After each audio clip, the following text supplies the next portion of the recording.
मैंने दूर से देखा एसपी आ रहे थे, पता नहीं एसपी ने मुझे कैसे पहचाना, वो दूर से उनका आशुतोष मैंने कैसे, चलो अंदर चलते, मैंने कहा सर बहुत ठंड लग रही है, चल आओ कॉफी पिलाता हूँ। फिर बात करते करते उन्होंने बोला यार मैंने तुम्हें कहीं देखा है, तो मैं बोला मैंने हाँ सर मैं आपसे नौकरी मांगने आया था और आपने मुझे रिजेक्ट कर दिया। तो बहुत कस के हंसे, बोले अब मैं दे रहा हूँ ना तुम्हें नौकरी, आ जाओ। ये जो ट्रांजिशन है ये किस मोमेंट में आपको रियलाइज हुआ कि हाँ यार मैं कर सकता हूँ? खाना खाया और मैंने अपने पिताजी को चिट्ठी लिखी कि मैं यहाँ सर्वाइव नहीं कर सकता, क्योंकि यहाँ तो मेस अंग्रेजी बोल रहा है। और उसके बाद जो अगला झटका लगना था वो ये था कि एक हमारे उस वक्त जेएनयूसी के प्रेसिडेंट थे टीके अरुण, मैं यूं जा रहा था और वो यूं आ रहे थे उधर, मैं बिल्कुल ऑ में था उनके, यार जेएनयूसी प्रेसिडेंट है, तो मैंने तो यूं नमस्ते किया, सर नमस्ते। तो अचानक एकदम स्थित प्रज्ञ हो गए वो पूरी तरीके से, खड़े रहे, फिर उन्होंने कहा Never do this again. This symbolizes feudalism. अब आप सोचिए कि अभी वो अंग्रेजी बोल रहा था मेस वर्कर, यहाँ वो नमस्ते कर दिया तो कह रहे हैं कि this symbolizes feudalism। मतलब मेरे तो पसीने उड़ गए। मेरा क्लासमेट था जिसका नाम है धर्मेंद्र तेलगोटे,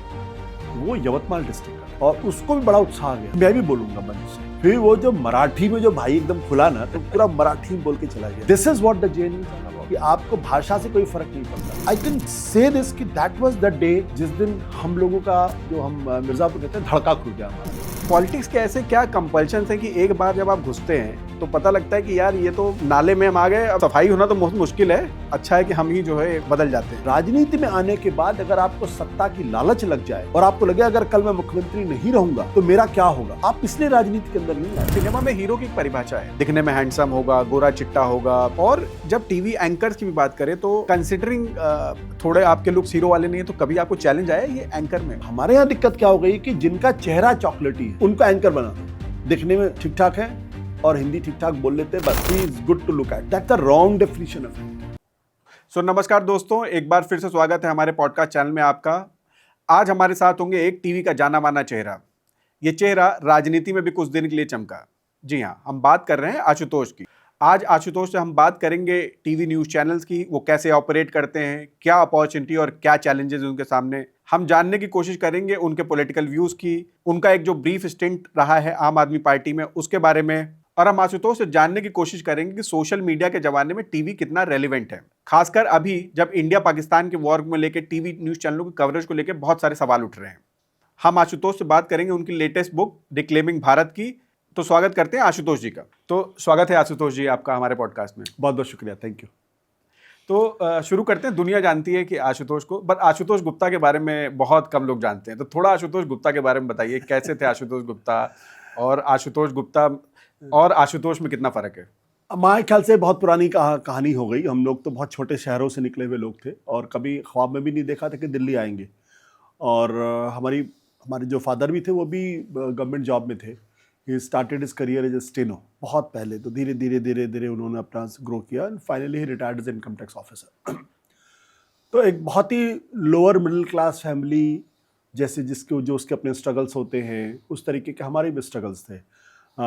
मेरी जो अपनी याद है, हालांकि मेरा जन्म बनारस में हुआ, और लेकिन मेरी जो बचपन की जो पूरी यादें हैं वो मिर्ज़ापुर शहर का है, जो इलाहाबाद और बनारस के बीच में एक तरीके से सैंडविच्ड है। मेरे जो दादा हैं वो सब गोंडा के रहने वाले थे, फैज़ाबाद के पास, अयोध्या के पास के थे। तो ओरिजिनली हम ये कह सकते हैं कि हम लोग अवध के हैं। तो वो जो स्ट्रगल्स हैं वो सारे स्ट्रगल्स हमारे साथ भी थे। मिडिल क्लास में आते हैं, इनसिक्योरिटीज़ होती है, परिवार की अपनी दिक्कतें होती हैं, एक कमरे में 6 लोग 7 लोग रहते हैं उसमें। इनफैक्ट अभी हाल में जब हम लोग लखनऊ गए तो मैंने अपने वाइफ के साथ में गया वहाँ पे, मनीषा जी के साथ, और फिर मैंने कहा चलो मैं वो अपना पुराना वो घर खोजता हूँ जहाँ पे हम रहते थे। तो जब मैं गया तो वो हतप्रभ रह गई, बोले आप लोग इसमें रहते थे? मैंने कहा हाँ हम लोग 7 लोग इसमें रहते थे। मैं 4 भाई बहन और मेरी एक कज़न सिस्टर और मेरे माता पिता, हम 7 लोग रहते थे उसमें। तो शी वॉज जस्ट शॉक, क्योंकि उसमें कोई कॉमन कोई प्राइवेट बाथरूम नहीं था, कोई प्राइवेट किचन नहीं था, उसमें बिजली भी नहीं थी लखनऊ शहर में होने के बावजूद भी। तो वो जो मुझे लगता है कि वो जो समय था जो मेरे सरनेम के साथ जुड़ा हुआ था, उसने मुझे हमेशा ज़मीन से जोड़े रखने की एक आदत डाली। और मेरे मेरे मेरे फादर भी उन्होंने बहुत स्ट्रगल किया, बहुत ज़्यादा स्ट्रगल किया अपनी ज़िंदगी के अंदर, लेकिन कभी भी मैंने उनको ज़मीन से उठते हुए नहीं देखा।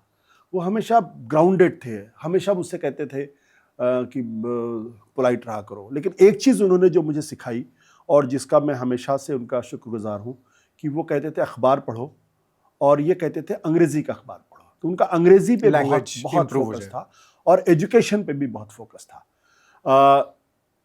लैंग्वेज आप कहिए, बट उनका ये कहना था कि आपको अंग्रेजी पढ़नी चाहिए। हम भले ही हम लोग हिंदी भाषी थे और हमारे घर में कभी हिंदी का अखबार नहीं आया। हम जब मिर्ज़ापुर में थे तो वहाँ नॉर्दर्न इंडिया पत्रिका अखबार आता था, तो हम नॉर्दर्न इंडिया पत्रिका अखबार पढ़ते थे। और जब कभी आज अखबार पढ़ते थे तो नीचे जाके हलवाई की दुकान थी, वहाँ जाके पढ़ते थे उसको, और वो हमेशा डांटते थे कि हिंदी का अखबार, हिंदी तो तुम्हारी मातृभाषा है, अंग्रेजी पढ़ो, अंग्रेजी से ही बहुत कुछ सीख सकते हो। तो वो जो स्ट्रगल है वो मुझे लगता है कि आप अपने पेरेंट्स से पाते हैं, उनसे आप बहुत कुछ संभल लेते हैं, बहुत कुछ आपका संकल्प बढ़ता है और बहुत कुछ हिम्मत बढ़ती है। दिल्ली आने के बाद तो मुझे बहुत कुछ, दिल्ली ने बहुत अपॉर्चुनिटीज़ दी, दिल्ली ने मुझे एक पहचान दी, लेकिन दिल्ली में मैंने महसूस किया कि बहुत सुपरफिशियलिटी बहुत है, कृत्रिमता बहुत ज़्यादा है। यहाँ रिश्ते नाते बहुत कम ऐसे लोग हैं जिनको आप अपना दोस्त कह सकते हैं। तो वो जो फ़र्क है छोटे शहरों में कि आप किसी के घर में चले जाइए, पड़ोसी में दरवाजा खुला रहता था, हाँ, पहले दरवाजा खुला रहता बंद था। नहीं करते थे हम लोग, आप मुझे पता याद चला है। चाय बना रहे हैं और आपको चाय नहीं है तो पड़ोसी के यहाँ चले गए, आप कह रहे चाय की पत्ती दे दो या अदरक दे दो या नींबू दे दो या मिर्च दे दो, और वो उसी भाव से देते थे। उनके घर में खीर बनी है तो हमारे यहाँ भी आ गई खीर, हमारे घर में खीर बनी तो हमने उनको भी जाके दे दी, और हर दुख सुख में साथ होते थे। तो वो जो आशुतोष और उसका जो फ़र्क है वो बहुत स्टार्क है। हम अपने फ्लैट्स में रहते हैं और हम पड़ोसी को भी नहीं जानते कि पड़ोसी की दिक्कतें क्या। हालांकि अब तो मैं काफ़ी 15 साल हो गए मुझे जिस फ्लैट में अभी रहता हूँ, तो पड़ोसियों से जान पहचान है। लेकिन वो जो आत्मीयता, अपनापन हाँ, वो नहीं है। वो नहीं है। ये मैं आपको ये गारंटी ये के मैं साथ कह मानता हूँ, सकता क्योंकि हम लोग भी छोटे शहर बनारस से ही हम लोग रहते थे। पापा हमारे बनारस में तो मेरा जन्म हुआ है। तो रेलवेज में थे, तो हाँ। हम लोग बनारस के, तो अड़ोसी पड़ोसी जितने थे, मतलब पड़ोसियों को नहीं, मैं पड़ोसी के रिश्तेदारों तक को जानता था। हाँ, उनके मामा हाँ, के लड़के, हाँ, चाचा के बिल्कुल, लड़के, बिल्कुल। उनको हम जानते थे इनफैक्ट। और दरवाजे खुले थे, सिर्फ सोने हाँ। के टाइम पे ही दरवाजे बंद होते थे, तो एक स्टेप कम हो जाता है। अगर आप किसी के घर जाना चाहें तो अगर दरवाजा खुला है तो एक स्टेप कम हो जाता है, आप डायरेक्टली एक्सेस है आपको, बिल्कुल। रादर देन की ठकठकाइए या बेल बजाइए और जाइए। और इंग्लिश का न्यूज़पेपर मुझे याद है कि वो एक दिन, टाइम्स ऑफ इंडिया जैसे अखबार एक दिन डिले आते थे, हाँ। या शाम को मिलते थे, सुबह नहीं मिलते थे, क्योंकि शायद लखनऊ या जहाँ भी नहीं, वो भी अच्छा आपने याद दिलाया। तो एनआईपी तो आ जाता था रोज, जी, क्योंकि वो इलाहाबाद मिर्ज़ापुर के बीच में रोज ट्रेन आती थी। लेकिन जो टाइम्स ऑफ इंडिया था या हिंदुस्तान टाइम्स था, मुझे अच्छी तरीके से याद है, मेरे एक ट्यूटर थे, मेरे एक मास्टर जी थे, तो उनके घर में जाया करता था। तो वहाँ मैं उनके हिंदुस्तान टाइम्स आता था और शाम को आता था, और अगले दिन का आता था। जी। वो मतलब एक दिन पुराना आता था और शाम को आता था। और यही तो हाल, उसको पढ़ने का जो मज़ा आता था ना कि अच्छा, वहाँ मुझे जो सबसे अच्छी चीज़ लगती थी वो ये लगती थी, क्योंकि वो दिल्ली के अखबार थे, तो उसमें जो दिल्ली में लेटेस्ट फिल्में हैं उनके उसमें वो उसकी जानकारी रहती थी, उनके छोटे छोटे जैसे पोस्टर्स होते थे उस तरीके से। और वो फिल्में दिल्ली से मिर्ज़ापुर आने में 6 महीने, 8 महीने, कभी कभी एक साल लग जाते थे। तो 8 महीने बाद वो फिल्में आती थी, लेकिन हमको वो देख के, उसके पोस्टर्स देख के, उसके क्लिपिंग्स देख के, उसके बारे में थोड़ी जानकारी देख के बड़ी एक वो होती थी, बड़ा मज़ा आता था उसको पढ़ने में। एक हिंदू न्यूज़पेपर भी लोग पढ़ा करते थे, जो स्पेशली जो सिविल सर्विसेज की तैयारी किया करते थे, तो वो भी मेरे ख्याल से वो भी नेक्स्ट डे इवनिंग में ही शायद आया करता था। वो भी काफ़ी, क्योंकि सारे दिल्ली में पब्लिश होते थे। दिल्ली पब्लिश होते थे, करेक्ट। और टीवी पहली बार कब रास्ता हुआ टीवी से? टीवी पहली बार मैंने देखा 1983 में, जब एशियाड हुआ। हाँ। तो मुझे 3-4 दिन का तो बहुत अच्छी तरीके से याद है। वो जिस दिन फर्स्ट डे जो मेरे घर में टीवी लगा, वो हमारे ख्याल से, अब नाम मैं भूल रहा हूँ, वो छोटा सा बक्सा हुआ करता था। तो शाम को 6 बजे आया था और शाम को 6 बजे से लेकर रात 11 बजे तक लगातार चलता रहा। लगातार मैं देखता रहा। मतलब उसमें क्या आ रहा है, कृषि दर्शन भी आ रहा है, ये भी आ रहा है, वो भी आ रहा है, कोई फर्क नहीं पड़ रहा था। I was just glued. मुझे लगा ये तो बड़ी ज़बरदस्त चीज़ है यार। हम तो यहाँ घर बैठे हुए, सब कुछ सामने दिखाई पड़ रहा है, लोग बात कर रहे हैं, लोग काम कर रहे हैं, लोग सारी चीज़ें कर रहे हैं, उसमें गाने भी आ रहे थे। तो और उस तरीके से करीब 4-5 दिन ये सिलसिला चलता रहा। और बीच बीच में क्या होता था कि उसका सिग्नल उड़ जाता था। हाँ, तो वो पता चला कि 10 सेकंड के बाद वो तस्वीर आ रही, लेकिन फिर भी हम बैठ के देखे जा रहे हैं, फिर भी उसको देखे जा रहे हैं। और बहुत बाद में भी इरिटेशन होता था, क्योंकि जो मैं क्रिकेट का बड़ा फ़ैन था, और अभी भी क्रिकेट का बड़ा फ़ैन हूँ मैं। और मैं ये कह सकता हूँ कि बचपन में मैंने करीब 2 साल तक बहुत सीरियसली क्रिकेट खेला, और उन दिनों मेरी ख्वाहिश थी कि मुझे टेस्ट मैच खेलना है। बट वो ख्वाहिशें तो ख़त्म हो जाती ना, चेंज होती रहती है, मतलब खत्म नहीं होती, चेंज होती नहीं, नहीं ख़त्म हो गई वो तो, क्योंकि प्रेशर पढ़ने मिडिल क्लास के लड़कों के जो प्रेशर्स होती है, या तो अगर बहुत क्रांतिकारी हो तो बात अलग है। हम इतना अच्छा खेलते भी नहीं थे। डिस्ट्रिक्ट मैंने खेला था और हमारी एक डिस्ट्रिक्ट की टीम थी, बहुत अच्छी टीम थी, उसको मैं अच्छी बैटिंग करता था। जो बाइकआउट की किताब लेके आ गया था मैं, और गेंद को मैं दीवार में फेंकता था और फिर उसी हिसाब से अपना डिफेंस करके या शॉट लगा के देखता था कि जिससे जेफ बाइकआउट ने मारा उस तरीके से मारा या नहीं मारा। तो वो जो पूरी जो जद्दोजहद होती है ना, वो उसका कोई मुकाबला है ही नहीं। और पहली बार टीवी पे कब आया और घर वालों को क्या रिएक्शन था? पहली बार टीवी पे चेहरा कब दिखा आपका? टीवी में पहली बार तो मैं, अगर मुझे ध्यान है, 1994 में मैं दरअसल हिंदुस्तान अखबार में था। पहले मैं साप्ताहिक हिंदुस्तान से मैंने अपना करियर शुरू किया था, तो 3 साल, 1.5-2 साल के बाद वो अखबार बंद हो गया। 6 दिसंबर का जो वाकया हुआ था 1992, तो उसी महीने अंत में वो साप्ताहिक हिंदुस्तान बंद हो गया। तो हम लोगों को ट्रांसफ़र दैनिक हिंदुस्तान में कर दिया गया था, जहाँ मैं कुछ दिनों तक मैं डेस्क पर था एज अ सब एडिटर, और फिर कुछ समय के बाद मुझे जो फीचर पेजेस की जिम्मेदारी दे दी गई थी, और फीचर पेजेस देखता रहा। लेकिन मन में बहुत ज़्यादा वो था, अकुलाहट बहुत थी, सेटिस्फैक्शन नहीं था करियर का, बहुत परेशान रहता था उन दिनों।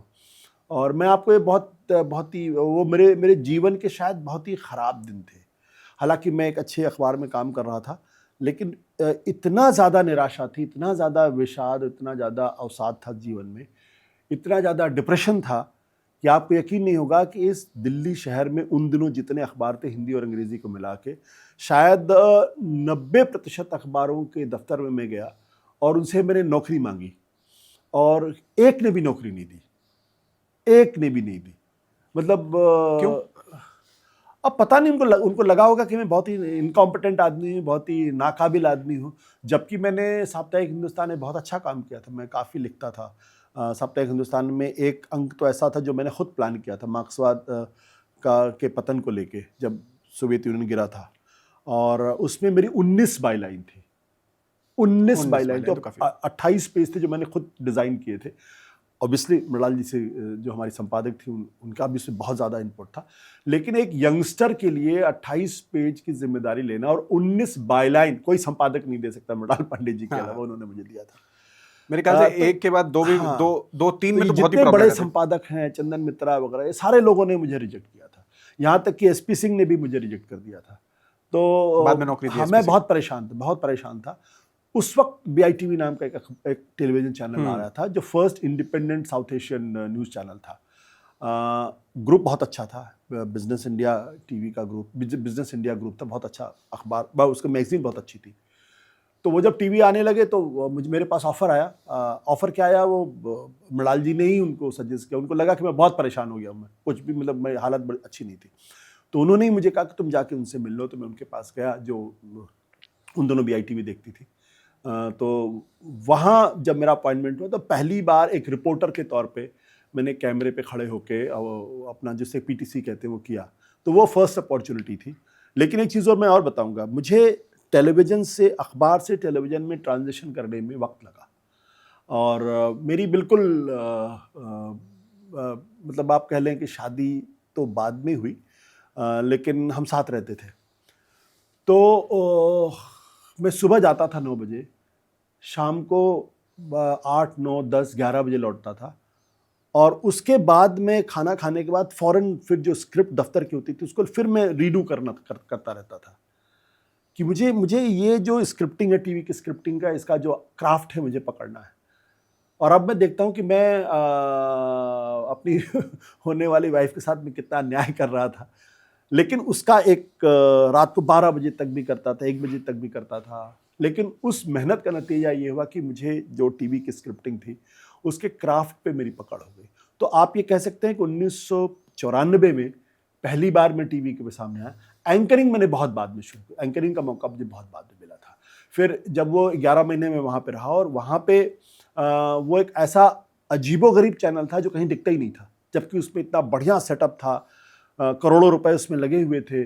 लेकिन उसका जो सैटेलाइट था, उसके बारे में कहते थे वो drifting satellite, it's a dying satellite, जो एक रशियन सैटेलाइट था, कोरेजॉन, मुझे शायद यही नाम होगा उसका। तो वो कहीं नहीं दिखता था। तो हम लोग जो जितना काम किया सब बेकार चला गया। बट उसका एक फ़ायदा ये हुआ कि मैंने टीवी वहाँ सीख लिया अच्छे से, क्योंकि जो टीवी सिखाने वाले लोग थे वो बीबीसी की एक स्पेशलाइज्ड टीम थी, वो आई थी सिखाए।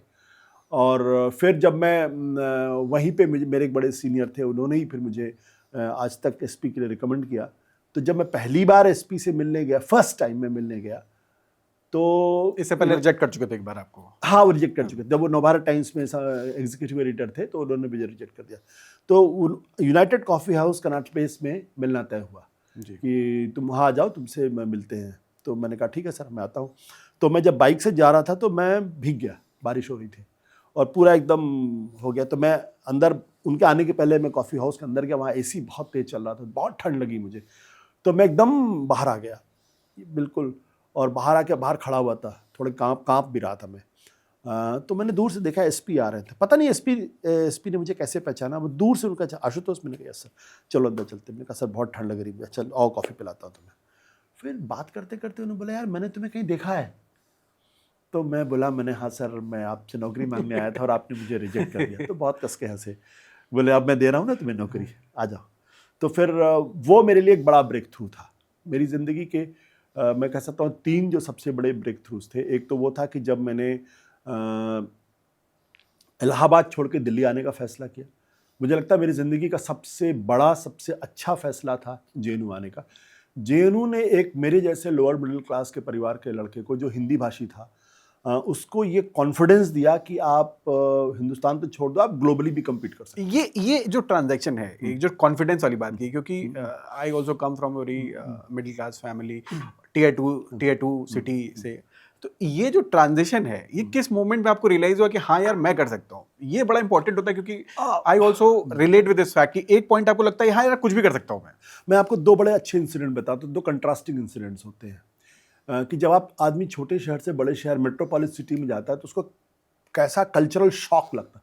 फर्स्ट थिंग जो वो जो उसका साबका होता है वो बड़ा इंटिमिडेटिंग होता है, क्योंकि छोटे शहर में छोटी छोटी गलियां हैं, छोटे छोटे सड़कें हैं, और इतनी गाड़ियां भी नहीं होती थी। मोहल्ले में शायद किसी एक के पास गाड़ी होती थी, मोहल्ले में किसी एक के पास टेलीफोन होता था, और उस टेलीफोन का नंबर हर आदमी के पास होता था। तो वो, और सब कुछ इनफॉर्मल था। तो मुझे अच्छी तरीके से याद है, जब मैं जेएनयू में गया तो पहला दिन होगा या दूसरा दिन होगा, 1986 की बात है, पेरियार हॉस्टल में। तो मैं लाइन में लगा हुआ था मेस में, और जो मेस वर्कर था रामू, तो जब मैं मेरा नंबर है, जब मैं उसके पास पहुंचा तो उसने बोला व्हाट डू यू वांट। अब मैं उसका यूं मुंह देख रहा हूँ, और मतलब 2-4 सेकंड तक तो मुझे समझ भी नहीं आया। नहीं, फिर मुझे ध्यान आया, अरे तो कह रहा कि खाने में क्या क्या चाहिए, तो नॉनवेज चाहिए या वेज चाहिए। तो मैंने इशारों में बताया ऐसा। उस उन दिनों हमारी अंग्रेजी बिल्कुल एकदम ही नहीं थी। मैंने बाहर निकला, खाना खाया, और मैंने अपने पिताजी को चिट्ठी लिखी कि मैं यहाँ सर्वाइव नहीं कर सकता, क्योंकि यहाँ तो मेस वर्कर अंग्रेजी बोल रहा है। और उसके बाद जो अगला झटका लगना था वो ये था कि मैं लाइब्रेरी की तरफ जा रहा था। जेएनयू में तब इतनी बिल्डिंग्स नहीं थी, बहुत कम बिल्डिंग्स थी। तो लाइब्रेरी की तरफ जा रहा था, और लाइब्रेरी के जा रहा तो रास्ते में एक जंगल जैसी जगह है वहाँ पे, अगर आप गए होंगे, पहाड़ियों के बीच में जंगल है। तो वहाँ एक हमारे उस वक्त जेएनयूसी के प्रेसिडेंट थे टीके अरुण। तो मैं जब टीके अरुण जो बाद में जो इकोनॉमिक टाइम्स में editor, he was JNUC president, Keralite थे वो, अभी भी केरलाइट है, मतलब थे क्या होता है, केरलाइट है वो। तो मैं यूं जा रहा था और वो यूं आ रहे थे उधर से। अब मैं बिल्कुल ऑ में था उनके कि यार जेएनयूसी प्रेसिडेंट है। तो मैंने उनको यूं नमस्ते किया, मैंने कहा सर नमस्ते। तो अचानक एकदम स्थित प्रज्ञ हो गए वो, पूरी तरीके से खड़े रहे। फिर उन्होंने कहा never do this again, this symbolizes feudalism. अब आप सोचिए कि अभी वो अंग्रेजी बोल रहा था मेस वर्कर, यहाँ वो नमस्ते कर दिया तो कह रहे हैं कि दिस सिंबलाइजेस फ्यूडलिज्म। मतलब मेरे तो पसीने उड़ गए। लेकिन जिस एक घटना ने मुझे पूरी तरीके से बदल दिया वो ये था कि 4-5 दिन हुए थे या 10 दिन हुए थे या 1 महीने की बात, मुझे इतना ध्यान नहीं पड़ता। मेस में 2-3 बड़े उजड़ लड़के थे। नॉर्मली जेएनयू में ऐसा होता नहीं था। वो आसपास के इलाकों के रहने वाले लोग थे और वो बड़ा उत्पात मचाते थे। एक दिन उन्होंने क्या किया कि उन्होंने वो दाल वाल मांगा और दाल नहीं मिला तो उन्होंने जमीन में पटक दिया और लड़ाई झगड़ा किया और 2-3 लोगों, एक को तो दांत से काट लिया। अब दिस वाज मतलब जिसे कहते हैं ब्लास्फेमस था कि जेएनयू में मारपीट। ऐसा कैसे हो सकता है? तो जेएनयू में एक परंपरा थी कि वहाँ रोज शाम को जीबीएम होती थी। अगर कोई इस तरह की घटना हो जाए तो मेस के डिनर के बाद जीबीएम जनरल बॉडी मीटिंग होती थी। तो हॉस्टल की जनरल बॉडी मीटिंग हुई और वहाँ लोग वी कंडेम वो जो टिपिकल लेफ्ट वाला था, जो मैनरिज्म था वो वहाँ चल रहा था। हमारे बीच में एक लड़का था, मेरा क्लासमेट था, जिसका नाम है धर्मेंद्र तेलगोटे। वो यवतमाल डिस्ट्रिक्ट का था और उसको भी बड़ा उत्साह गया कि मैं भी बोलूँगा मंच से। तो वो गया बोलने के लिए। तो उसने पहले अंग्रेजी में बोलने की कोशिश की तो वो नहीं हो पाया उससे, फिर उसने हिंदी में बोलने की कोशिश की तो नहीं, फिर वो जो मराठी में जो भाई एकदम खुला ना, तो पूरा मराठी में बोल के चला गया। This is what the JNU is all about, कि आपको भाषा से कोई फर्क नहीं पड़ता। जेएनयू ने ये प्लेटफॉर्म दिया और ये कॉन्फिडेंस दिया कि उसको इससे कोई फर्क नहीं पड़ा कि हिंदी बोल रहा है या अंग्रेजी बोल रहा है, उसने अपनी मातृभाषा में जो उसके मन में था और कहा। आई कैन से दिस कि दैट वाज द डे जिस दिन हम लोगों का, जो हम मिर्जापुर कहते हैं, धड़का खुल गया हमारा कि हम भी हिंदी में बोलेंगे, जिसको सुनना है समझे, जिसको सुनना है सुने। वो एक बड़ा टर्निंग पॉइंट था और उसके बाद तो फिर I never look back in terms of talking to anybody, और I was never in of anybody, कभी भी नहीं। जो आ रहा है अपनी कोई फर्क नहीं पड़ता, सहज भाषा में अपनी बात क्या क्या, अंग्रेजी नहीं आती तो नहीं आती, क्या कोई फर्क नहीं पड़ता। हम हैं और I am in the best institute of the country and I am competing with the best and I am not, मैं इनमें से किसी से कम नहीं हूँ। ये भाव मुझे उस दिन दिखाई पड़ा। बात करेंगे न्यूज़ चैनल की। सर, न्यूज़ चैनल बहुत ही हमेशा से मैं अपनी फैमिली में कह लूँ या अभी भी आप जैसे इंडो पाक वॉर था तो उसमें भी न्यूज़ चैनल्स को लेके हमेशा एक डिबेट चलता रहता है शुरू से लेके अब तक। लेकिन बहुत लोग बेसिक न्यूज़ चैनल कैसे चलता है, क्या होता है, इनफैक्ट मैं अपने घर की बात बताऊं तो मतलब मेरे फादर भी एक बार पूछे थे कि यार तुम लोग कैसे पता चल जाता है, क्योंकि मूवीज में दिखाया जाता है कि यार वो जर्नलिस्ट शूट करके अपना खड़े हुए किनारे सिगरेट पी रहा हो तब पुलिस आ रही होती है पीछे, तो उनको लगता है कि पहले जो है वो पहुंच जाता है, क्या कहते हैं, मर्डर होता है सबसे पहले जर्नलिस्ट, तो कैमरा लेके पहुंच जाता है, शूट कर लेता है, अपना बाइट वाइट भी देता है, चैनल पे चल चुका, तो उसके 15 मिनट बाद जो है 20 मिनट बाद पुलिस अपना सायरन बजाते हुए आ रही होती है। क्रिमिनल तो बहुत दूर की बात है पकड़ने की बात। तो ये बड़ा कंफ्यूजन। तो एक हम मतलब एक पहले एक बेसिक समझने की कोशिश करेंगे न्यूज़ चैनल ऑपरेट कैसे करता है। You have been the editor, तो आप बताइए एक नॉर्मल न्यूज़ चैनल कैसे शुरू होता है, मतलब दिनचर्या कैसे होती है और क्या क्या इंपॉर्टेंट। देखिए, न्यूज़ चैनल और अखबार में कोई बुनियादी फ़र्क नहीं है, सिर्फ प्लेटफॉर्म का फ़र्क है।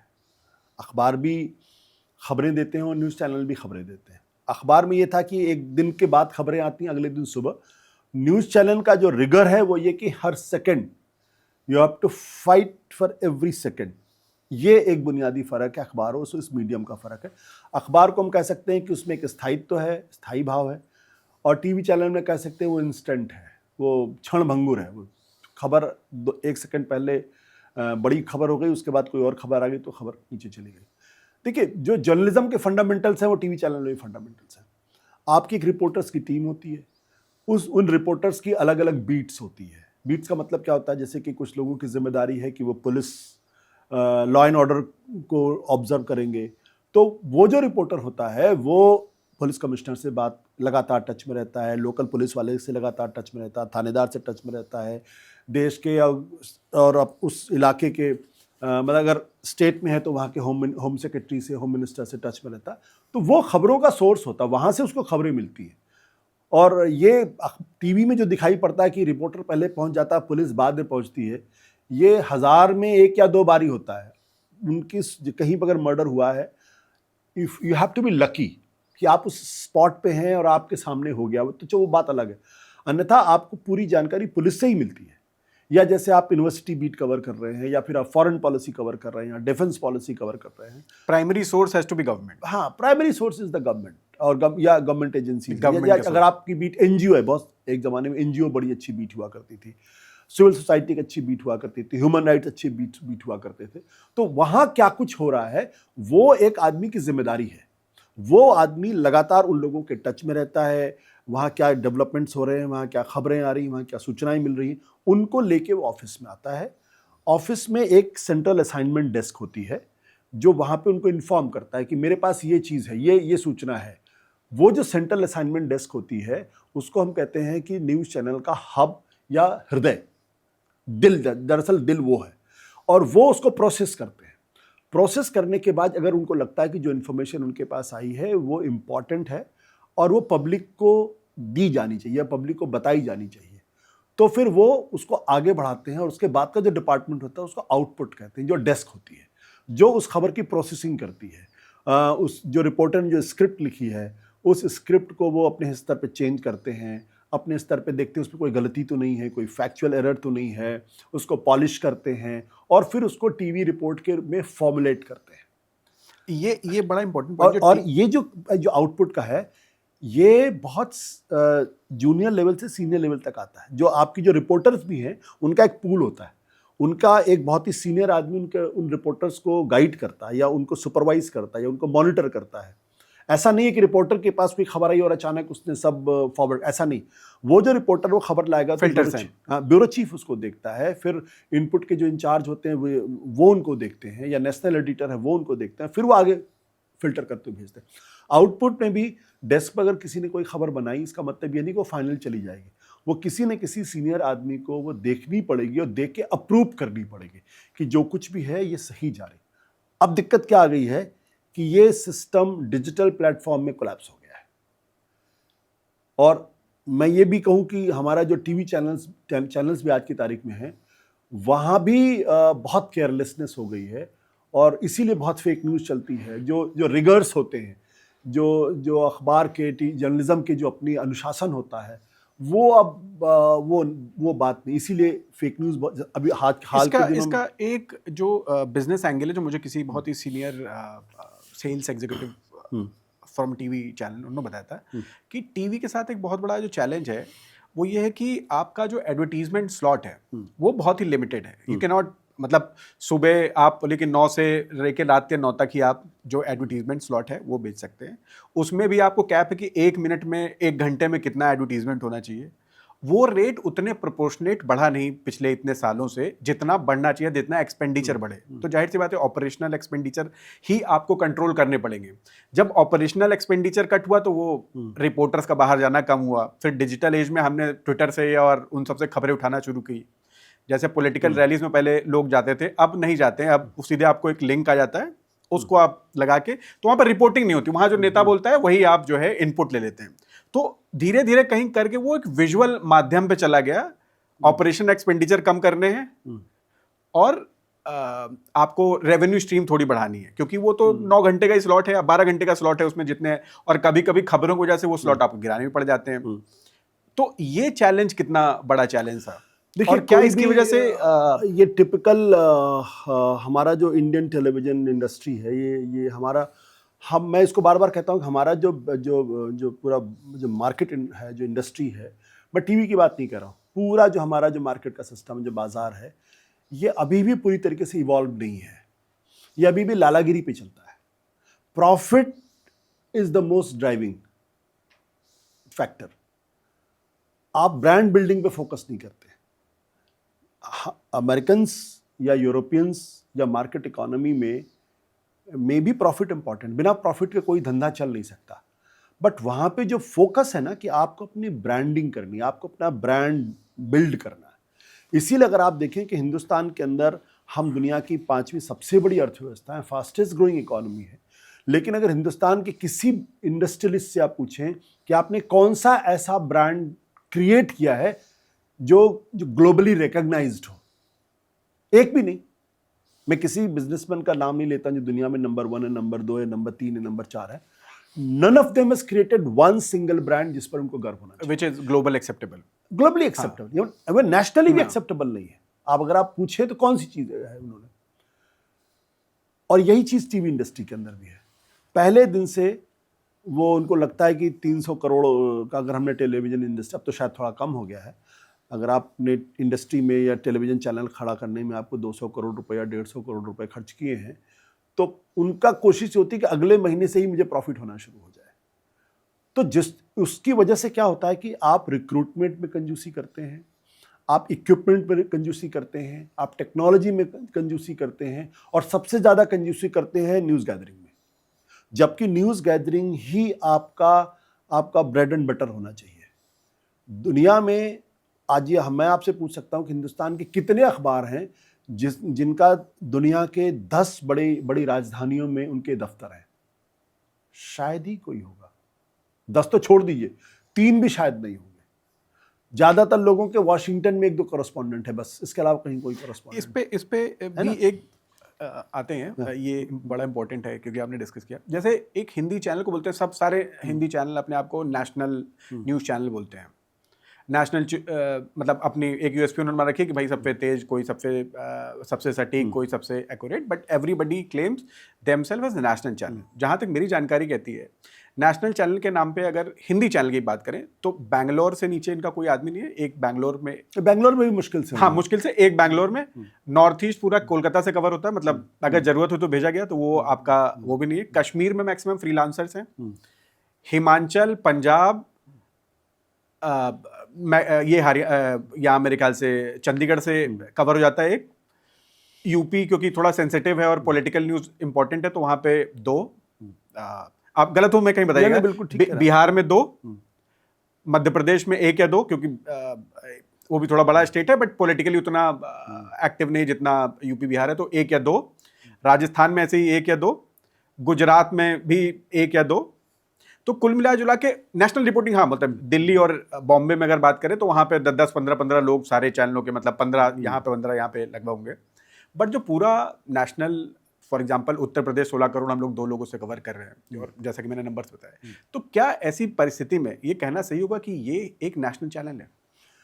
आपने बड़ा ट्रिकी सवाल पूछ दिया और बहुत सारे लोग मुझसे नाराज भी होंगे।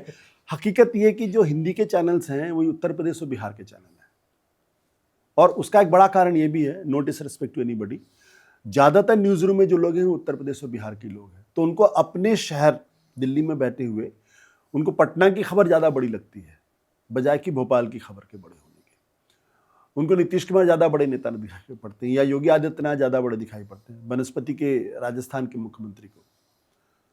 ये एक बड़ी दिक्कत है। लेकिन जो सबसे बड़ी दिक्कत है ना, सबसे बड़ी दिक्कत ये है कि न्यूज़ गैदरिंग पे पैसा खर्च मालिक करना ही नहीं चाहता। और पिछले करीब 2 दशकों से तो नहीं मैं कहूँगा, तकरीबन 15-20 साल से तो मैं ये देख रहा हूँ इस बात को कि पूरा चैनल आउटपुट ड्रिवन हो गया है। एक फोटो कहीं से मिल जाएगी। आउटपुट थोड़ा सा एक्सप्लेन कर दें, नॉर्मल जनता नहीं समझ आउटपुट का मतलब ये कि जो आप स्क्रीन पे देखते हैं, मतलब जो कुछ भी आपको स्क्रीन पे दिखाई पड़ता है वो आउटपुट है। मतलब जो रिपोर्टर ने खबर भेजी, उसको असाइनमेंट ने प्रोसेस किया, फिर वो डेस्क के पास गया और डेस्क ने उसको बना के अच्छी तरीके, तो डेस्क बहुत पावरफुल हो गई है। डेस्क पावरफुल हो गई, उसको अगर मान लीजिए कहीं से ट्विटर पे एक छोटी सी खबर दिख गई या कोई छोटी सी तस्वीर दिख गई, तो उस छोटी सी तस्वीर पे वो 45 मिनट का प्रोग्राम बनाने में अब मास्टरी आ गई है, जिसमें सिर्फ भाषा की, जिसे कहते हैं ना, भाषा के खिलवाड़ के अलावा कुछ नहीं है, उसमें न्यूज़ नहीं है। लेकिन वो इसलिए महत्वपूर्ण हो गया क्योंकि उनको ये लगता है कि इससे टीआरपी आने वाली है। तो टीआरपी की रेस ने चैनल की पूरी तरीके से ऐसी तैसी कर दी है। अब ये चैनल न्यूज़ चैनल कम एंटरटेनमेंट चैनल ज़्यादा हो गए और आउटपुट ड्रिवन हो गए। इन्फोटेनमेंट शब्द अगर मैं यूज़ करूँ, इन्फॉर्मेशन और टेनमेंट है, मतलब आपको पता चल जाएगा। ज़्यादातर एंटरटेनमेंट ही है। अब आप मतलब वहाँ जिस तरीके के जुगाड़बाजियाँ होती हैं वो आप अच्छी तरीके जानते हैं, आप ज़्यादा मत कहलवाइए मुझसे। तो वो जो जबकि अगर आप फॉरेन के चैनल्स अगर आप देखते हैं, चाहे बीबीसी देखिए, CNN देखिए, यहाँ तक कि फॉक्स भी देखिए आप, फॉक्स भी बहुत बदनाम चैनल है, वो इनपुट ड्रिवन है। वो वहाँ पे वो हमेशा हमारे चैनल के एक बड़े एक्साइटेबल चैनल, इमोशन बहुत ज़्यादा दिखाने की कोशिश करते हैं, बहुत एक्साइटेबल है। पता चला नीचे से आग निकल रही, फिर इधर से आग निकल रही है, एंकर चीख रहा है, वो चिल्ला रहा है, वो आपस में लड़ रहे हैं। आप किसी भी सीरियस सोबर चैनल में ये नहीं देखेंगे, आप दुनिया में कहीं नहीं होता।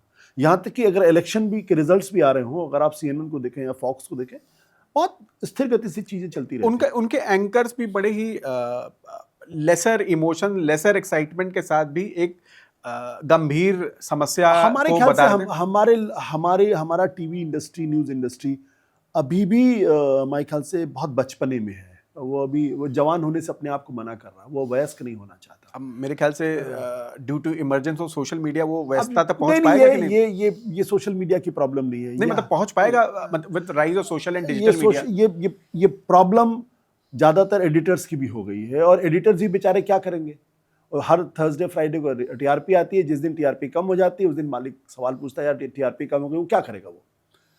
हाँ, रीढ़ की हड्डी अगर होगी तो एडिटर बोलेगा भाई मैं वो कुछ नहीं कर सकता जो करना चाहिए, तो वो भी एक अपने आप में मजबूरी है।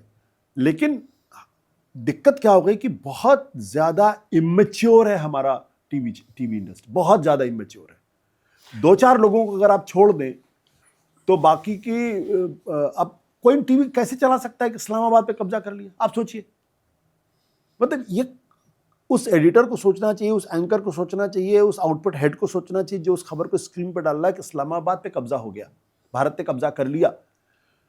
इस्लामाबाद पे कब्जा एयरफोर्स कभी नहीं कर सकती, उसके लिए आपको आर्मी को मोबिलाइज करना पड़ेगा, और आर्मी को मोबिलाइज करने में कम से कम 1 महीने लगते हैं, बट चलती है क्योंकि मैच्योरिटी है, एक्साइटेबिलिटी है, उससे रेटिंग्स आती है, उससे टीआरपी आती है, और कोई जवाबदेही नहीं किसी की कि वो खबर चल गई तो उसके लिए एडिटर को सैक कर दिया जाना चाहिए। अब तक तो the whole team should be sacked. How can you run something like this so irresponsible? Sack क्यों नहीं किया जा रहा है? मतलब ये बड़ा गंभीर सवाल है कि सैक क्यों नहीं कर रहे हैं?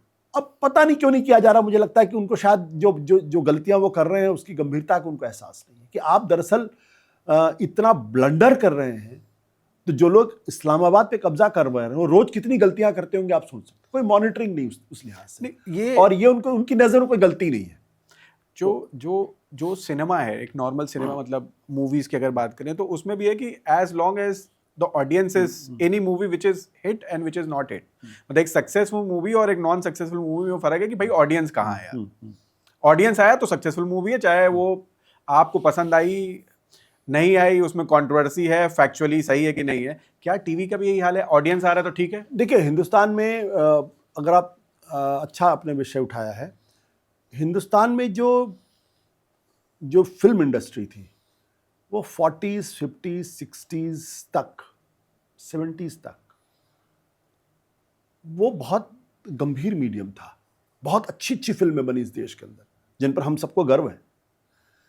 जब से अमिताभ बच्चन का उदय हुआ, एंग्री यंगमैन मत कहिए, जब से अमिताभ बच्चन का उदय हुआ तब से हिंदुस्तान की फिल्म इंडस्ट्री का भट्ठा बैठ गया। कैसे? थोड़ा एग्जांपल दीजिए, बड़ा इंटरेस्टिंग। मतलब उसमें ये हो गया कि पता चला अमिताभ बच्चन जी हैं, उनके हाथ में कवर लगा हुआ, हेलीकॉप्टर को पकड़ के रोके हुए एक आदमी है, पता चला 50 लोगों को मारे जा रहा, धड़ाधड़ पीटे जा रहा है, उसमें कोई एस्थेटिक्स नहीं है।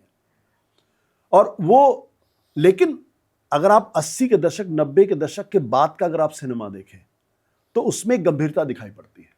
आप आमिर खान की फिल्में देखिए, आप वो एक अलग जॉनर क्रिएट हुआ है, एक सीरियस फिल्म मेकिंग आई है। ऐसा नहीं कि I am not disrespectful to Amitabh Bachchan, but उनका ये बड़ा कंट्रीब्यूशन है।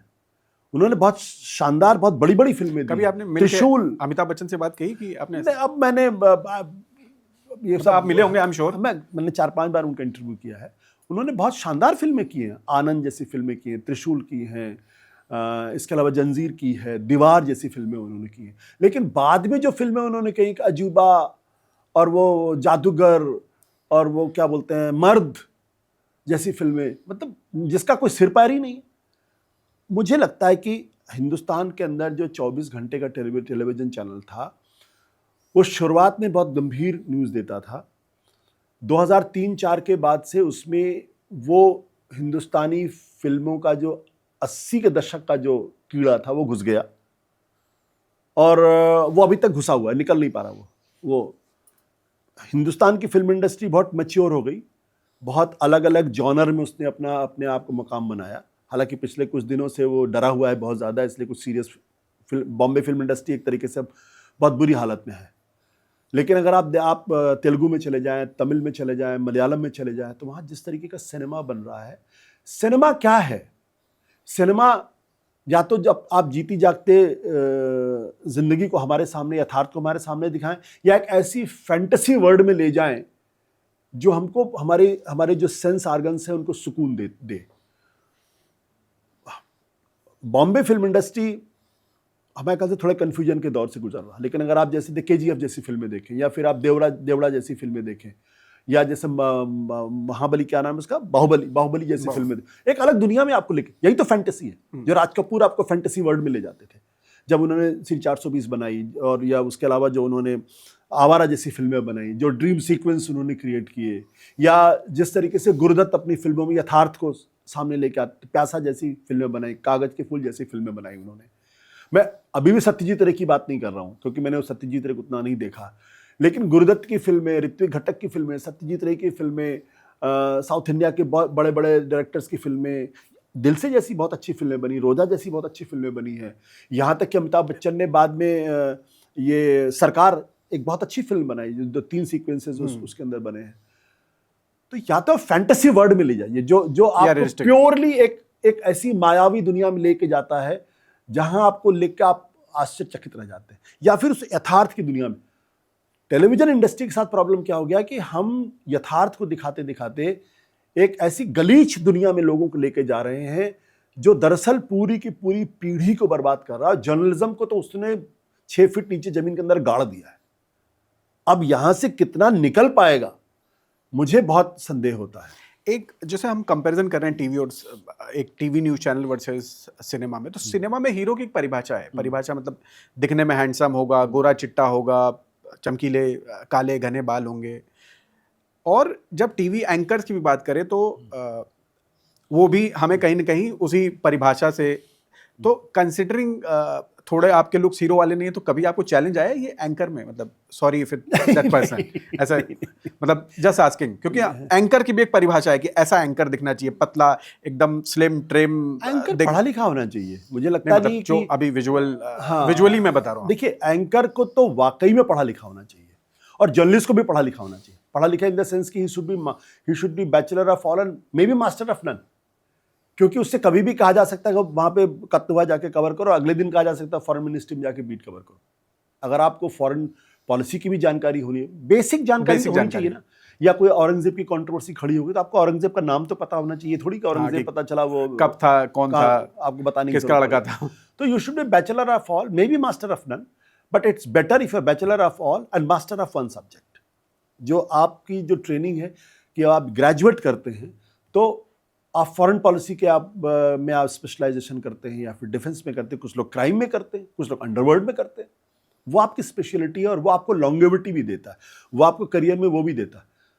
हमारे यहाँ दिक्कत क्या हो गई कि जिनका चेहरा चॉकलेटी है वो उनको एंकर बना दो, दिखने में ठीक ठाक है और हिंदी ठीक ठाक बोल लेते हैं, बस he is good to look at. That's the wrong definition of anchor. Anchor वो होना चाहिए जो अगर कोई बात बोले तो उसमें गंभीरता दिखाई पड़े, उसको लगे कि सब्जेक्ट पर उसकी पकड़ है। वो हमारे यहाँ टोटली आज की तारीख में तो टोटली मिसिंग है। ये जो इस्लामाबाद पे कब्जा कर लिया वो इसी वजह से है। आधों से को तो छोड़ दिया, मैं 60% लोगों को पता नहीं होगा इस्लामाबाद है कहाँ और कश्मीर की प्रॉब्लम क्या है। एक दूसरा था, क्योंकि अभी हम लोग कंपेयर कर रहे थे कि जो नेशनल न्यूज चैनल है लार्जली यूपी और बिहार के लोग उसको गवर्न करते हैं, ये हिंदी अच्छी बोलते हैं, साफ हिंदी बोलते हैं, तो और वहाँ की पॉलिटिक्स अच्छा समझते हैं। ये मेरा भी पर्सनल असेसमेंट है। जैसे हम साउथ को, जैसे एक नॉर्मल पे भी अगर इंसान देखे तो यूपी और बिहार को लोग समझते हैं कि यहाँ पे बहुत ही कास्ट ड्रिवन है, क्राइम बहुत ज़्यादा है, माफिया ही माफिया भरे पड़े हैं। क्योंकि जैसा कि आपने बोला कि ये हिंदी बेल्ट के लोग उसको चला रहे हैं, वो सबको पता है वो अपने लोग कौन है, तो उनके बारे में 15 मिनट बोल लेते हैं। But same thing is also happening in the down south. जैसे अगर आप समाजवादी पार्टी पर आरोप लगाते हैं कि भाई सारे परिवार के लोगों को टिकट दे रखा है, तो ऐसे डीएमके भी में भी आपको आउटसाइड चेहरा खोजना उस परिवार से बाहर, और मेरे ख्याल से वो ज़्यादा कॉम्प्लेक्स है। यादव फैमिली तो फिर भी थोड़ा, अगर फैमिली ट्री बनाए तो सिंपली बन जाएगा, डीएमके फैमिली का फैमिली ट्री तो और कॉम्प्लेक्स होगा।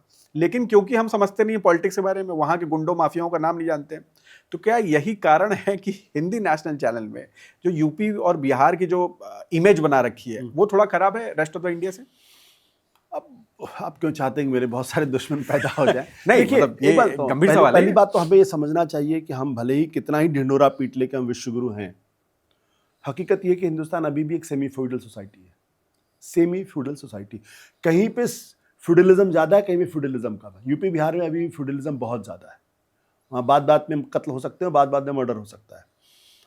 साउथ इंडिया में भी फ्यूडलिज्म है, लेकिन साउथ इंडिया की खासियत क्या है कि साउथ इंडिया में रिफॉर्म मूवमेंट्स हुए हैं, चाहे वो पेरियार के नेतृत्व में हुआ हो, चाहे वो और लोगों के नेतृत्व में हुआ, तो वहाँ रिफॉर्म मूवमेंट्स चले हैं। और उस रिफॉर्म मूवमेंट की वजह से वहाँ की सोसाइटी का जो टेक्सचर है वो काफ़ी बदला हुआ दिखाई पड़ता है। लेकिन चूंकि अभी भी हम फ्यूडलिज्म में रहते हैं, तो नेता का बेटा ही नेता बनेगा। वो करुणानिधि के बाद स्टालिन ही बनेंगे, या स्टालिन और उनके भाई के बीच में वो पूरा जो है जैसे सक्सेशन की जो लड़ाई होती है वो चलेगी वहाँ पे। या महाराष्ट्र के अंदर अगर आप आएंगे तो बाला साहब ठाकरे और उसके बाद फिर उद्धव ठाकरे, और उद्धव ठाकरे के बाद आदित्य ठाकरे ही बनेंगे। कश्मीर में जाएंगे तो शेख अब्दुल्ला, फारूक अब्दुल्ला, फिर उनके बाद उमर अब्दुल्ला होंगे। मोतीलाल नेहरू, जवाहरलाल नेहरू, फिर इंदिरा गांधी, फिर राजीव गांधी, फिर सोनिया गांधी, और फिर राहुल गांधी, फिर प्रियंका गांधी। ये जो सिस्टम है ये अमेरिका में पॉसिबल नहीं है। ये वेस्टर्न जो इवॉल्व डेमोक्रेसीज है वहाँ पॉसिबल नहीं है। वहाँ आपको अपनी लीडरशिप स्टैब्लिश करनी, ये फ्यूडलिज्म में ही पॉसिबल है। तो हम बेसिकली एक सामंतवादी समाज हैं। उस सामंतवादी समाज में यूपी बिहार की स्थिति ज़्यादा खराब है, साउथ इंडिया की स्थिति बहुत बेहतर है। आप देखिए ये कैसे रिफ्लेक्शन आता है। जो बिहार एक ज़माने में हिंदुस्तान के इतिहास का बड़ा ग्लोरियस चैप्टर है, करेक्ट है ना, ग्लोरियस चैप्टर है, जहाँ मौर्य वंश, गुप्त वंश की तमाम बातचीत होती है, वहाँ सेंटर था। हाँ। जहाँ से इतना बड़ा रूल करते आज थे। वहाँ पर कैपिटा इनकम आपको $800 पर ईयर है, कुछ ऐसे ही है मेरे ख्याल से। आप तेलंगाना में 4,500, नेशनल एवरेज का भी दुगना। क्यों? क्या यूपी में टैलेंट की कमी है? क्या बिहार के अंदर टैलेंट की कमी? नहीं, सिस्टम ऐसा बना हुआ। हम उस सिस्टम से हमने अपनी मानसिकता को ऐसा गढ़ लिया। क्यों ये सिस्टम क्यों नहीं टूट रहा है? मतलब ये सिस्टम क्यों नहीं टूट रहा है? क्योंकि हमारे यहाँ रिफॉर्म मूवमेंट नहीं है। अब जो रिफॉर्म मूवमेंट चल रहा है वो एक तरीके से कैसे सोशल जस्टिस का जो मूवमेंट है, जो जिसको मंडल पॉलिटिक्स कहते हैं, वो अब असर्ट कर रहा है। तो उस असर्सन की वजह से समाज के अंदर बड़ा आड़ोलन है एक तरीके का। ये चीज़ें केरल में, तमिलनाडु में आज से 75 साल पहले हो चुकी वहाँ पे। यहाँ पे वो रिफॉर्म मूवमेंट चला नहीं है। हम आज भी दलित है, पिछड़ा है, तो उसको नीची नज़र से ही देखते, उसको इंसान नहीं मानते हम। वो अगर घोड़े पे चढ़ जाएगा तो हाँ, मतलब अक्सर खबरें आती कि वो ढेला मार के उसको उतार दिया गया। मतलब हम कैसे समाज की रचना हमने कर ली है कि हमारे घर में अगर बहू अगर दहेज लेके नहीं आएगी तो हम उसको पूरा परिवार मिलकर उसको जिंदा जला देगा, या जिंदा नहीं जला देगा, उसके साथ बहुत ही बुरा बर्ताव करेगा। हमारे घर अगर बेटी पैदा हो जाएगी तो हम जो है डिप्रेशन में चले जाते हैं। बेटा पैदा हो गया, बेटा भले ही कितना ही घटिया निकल जाए, लेकिन हम आज भी अगर अखबार उठा के देख लें, टाइम्स ऑफ इंडिया अखबार उठा के, सबसे मॉडर्न अखबार वही आज की तारीख में, तो वहाँ जब आप अपने बेटे बेटियों की शादी के बारे में बात करते हैं तो एक वही गोत्र ही खोजते हैं, वो जाति ही खोजते हैं। अमेरिका में ऐसा है तो नहीं है, यूरोप में भी ऐसा नहीं है। और ये कोई बहुत गर्व की बात नहीं है, ये शर्म की बात है कि हम आज भी अपनी ही जाति में शादी करना चाहते हैं और अपने से दूसरी जाति के लोगों को कमतर और नीचा समझते हैं। जिसको जो बाबा साहब अम्बेडकर ने जो कहा था, ग्रेडेड इनइक्वालिटी की बात की थी। आप सोचिए, बाबा साहब अम्बेडकर जैसे इतने महान आदमी को जब वो बड़ौदा गए, बड़ौदा के राजा ने उनको डिफेंस सेक्रेटरी की नौकरी दी, तो उनको पूरे शहर में कहीं रहने के लिए जगह नहीं मिली क्योंकि वो दलित थे। समाज आज भी उसी स्थिति में है, आज भी उसी स्थिति में है। तो ये जो नॉर्थ इंडिया में जो रिफॉर्म मूवमेंट होना चाहिए था, मजबूती के साथ होना चाहिए था, वो नहीं है। यहाँ दहेज प्रथा के खिलाफ रिफॉर्म होना चाहिए, यहाँ जातिवाद के खिलाफ रिफॉर्म होना चाहिए, यहाँ धर्म में जो आडंबर है उसके खिलाफ रिफॉर्म होना चाहिए, सबको बराबर के दर्जे से रखने की बात होनी चाहिए। जो ये इंटर कास्ट मैरिजेस हैं, इनको बढ़ावा दिया जाना चाहिए। इंटर कास्ट डाइनिंग है, इसको बढ़ावा देना चाहिए था। कोई मूवमेंट हमारे यहाँ नहीं है, आप देख लीजिए।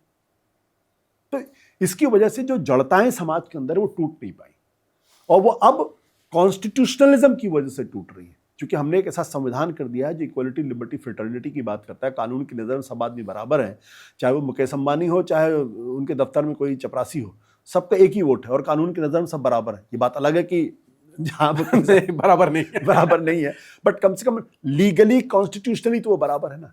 तो जब तक ये जड़ताएं नहीं टूटेंगी, जब तक हमारे घर में बेटी पैदा होगी और हमको खुशी नहीं होगी, जब तक हम अपने घर में बहू को लेके आएंगे और उसको अपनी बेटी की तरीके से बर्ताव नहीं करेंगे, और उसको वो पैसे लेकर नहीं आई इस वजह से हम उसके साथ अनाचरण करेंगे, हम अपनी बेटे बेटियों की शादी में इस बात का फर्क नहीं करेंगे कौन किस जाति का है, कौन किस जाति का नहीं है, जब तक ये सब नहीं होगा तब तक ये चलता रहेगा। एक कॉन्स्टिट्यूशन की आपने बात की और मतलब विच इज़ वेरी इंपॉर्टेंट, मतलब डेफिनेटली इंपॉर्टेंट, लेकिन एक कहीं ना कहीं जैसे आप सिनेमा को बड़ा गौर से देखते हैं और फॉलो करते हैं, तो कहीं सिनेमा ने भी तो चेंज किया है काफ़ी। इंटरकास्ट या इंटर सोशियो इकोनॉमिक जो मैरिजेस थी उसको 90 में जो जनरेशन थी, हमारे पेरेंट्स की जनरेशन थी, वो उतना सहज देख पाई शायद। अब जो आप देखिए इंटरकास्ट मैरिजेस बहुत ही कॉमन हो गए। That I think is the credit should go to cinema as well. Cinema से ज़्यादा प्रोसेस ऑफ मॉडर्नाइजेशन है, क्योंकि आप अगर बिहार में रह रहे हैं तो बिहार में से जब आप दिल्ली आते हैं तो आप मॉडर्न सेंसिबिलिटीज से आपकी दोस्ती होती है। आप बस में चलते बट हैं कुछ तो क्रेडिट सिनेमा को भी जाएगा, मतलब लोग देख के थोड़ा सहज हो गए उसको देख कम के। है, हाँ, कम कम है, ज़्यादा नहीं है। देखिए, अब जैसे आप मॉडर्नाइजेशन का मतलब क्या हुआ, आप अपने गांव में बैठे हुए हैं, अपने छोटे शहर में बैठे हुए हैं, तो छोटी जाति का है तो उससे आप मिक्सअप नहीं करते, उसका छुआ आप खाना नहीं खाते, हाँ, उसके शहर में सब बराबर है। सब बराबर।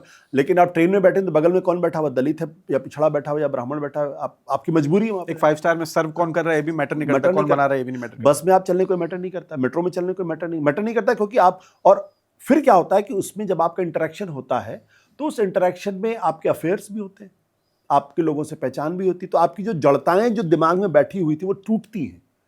लेकिन अभी भी पूरी तरीके से नहीं टूटी है, अभी तो मैं कहूँगा 40% भी नहीं टूटी, बट टूटी है वो। Coming back to news channel discussion again, तो मैं कुछ दिन पहले मनोज राजन जी का एक पॉडकास्ट देख रहा था, तो उन्होंने कहा कि एक जमाने में हरियाणा का ऐड चल रहा था, नंबर 1 हरियाणा में शायद चुनाव थे, और वहीं से मैं वहाँ पे 2 दलित बेटियों ने सुसाइड कर लिया था। तो आशुतोष एडिटर थे हमारे, उन्होंने दोनों स्क्रीन को लगाया और बोल दिया कि भाई एक तरफ ऐड चल रहा था नंबर 1 हरियाणा और दूसरी तरफ वो सुसाइडल पिक्चर थी, और चला दिया कि भाई ये कैसा नंबर हरियाणा।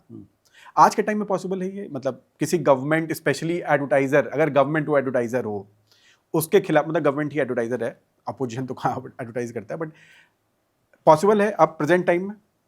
ये तो आप मौजूदा संपादकों से पूछिए। नहीं, फिर भी आपका ओपिनियन सर। नहीं, क्यों नहीं पॉसिबल है, मतलब होता है अगर ऐसा, मैं कर मतलब सकता था तो बाकी लोग भी कर सकते। नहीं, मतलब आज होता नहीं है, मतलब क्वेश्चन अब तो होता आप नहीं है इसका मतलब ये नहीं कि ये हो नहीं सकता। मैं ये कह रहा हूं कि अगर मैं कर सकता था तो आज भी हो सकता है। तो क्या प्रेशर क्या ज्यादा से ज्यादा क्या होगा, नौकरी चाहिए? विज्ञापन ही नहीं। देखिए, नौकरी हम लोगों ने खुद सेल्फ सेंसरशिप कर रखी है। मेरी तो नौकरी नहीं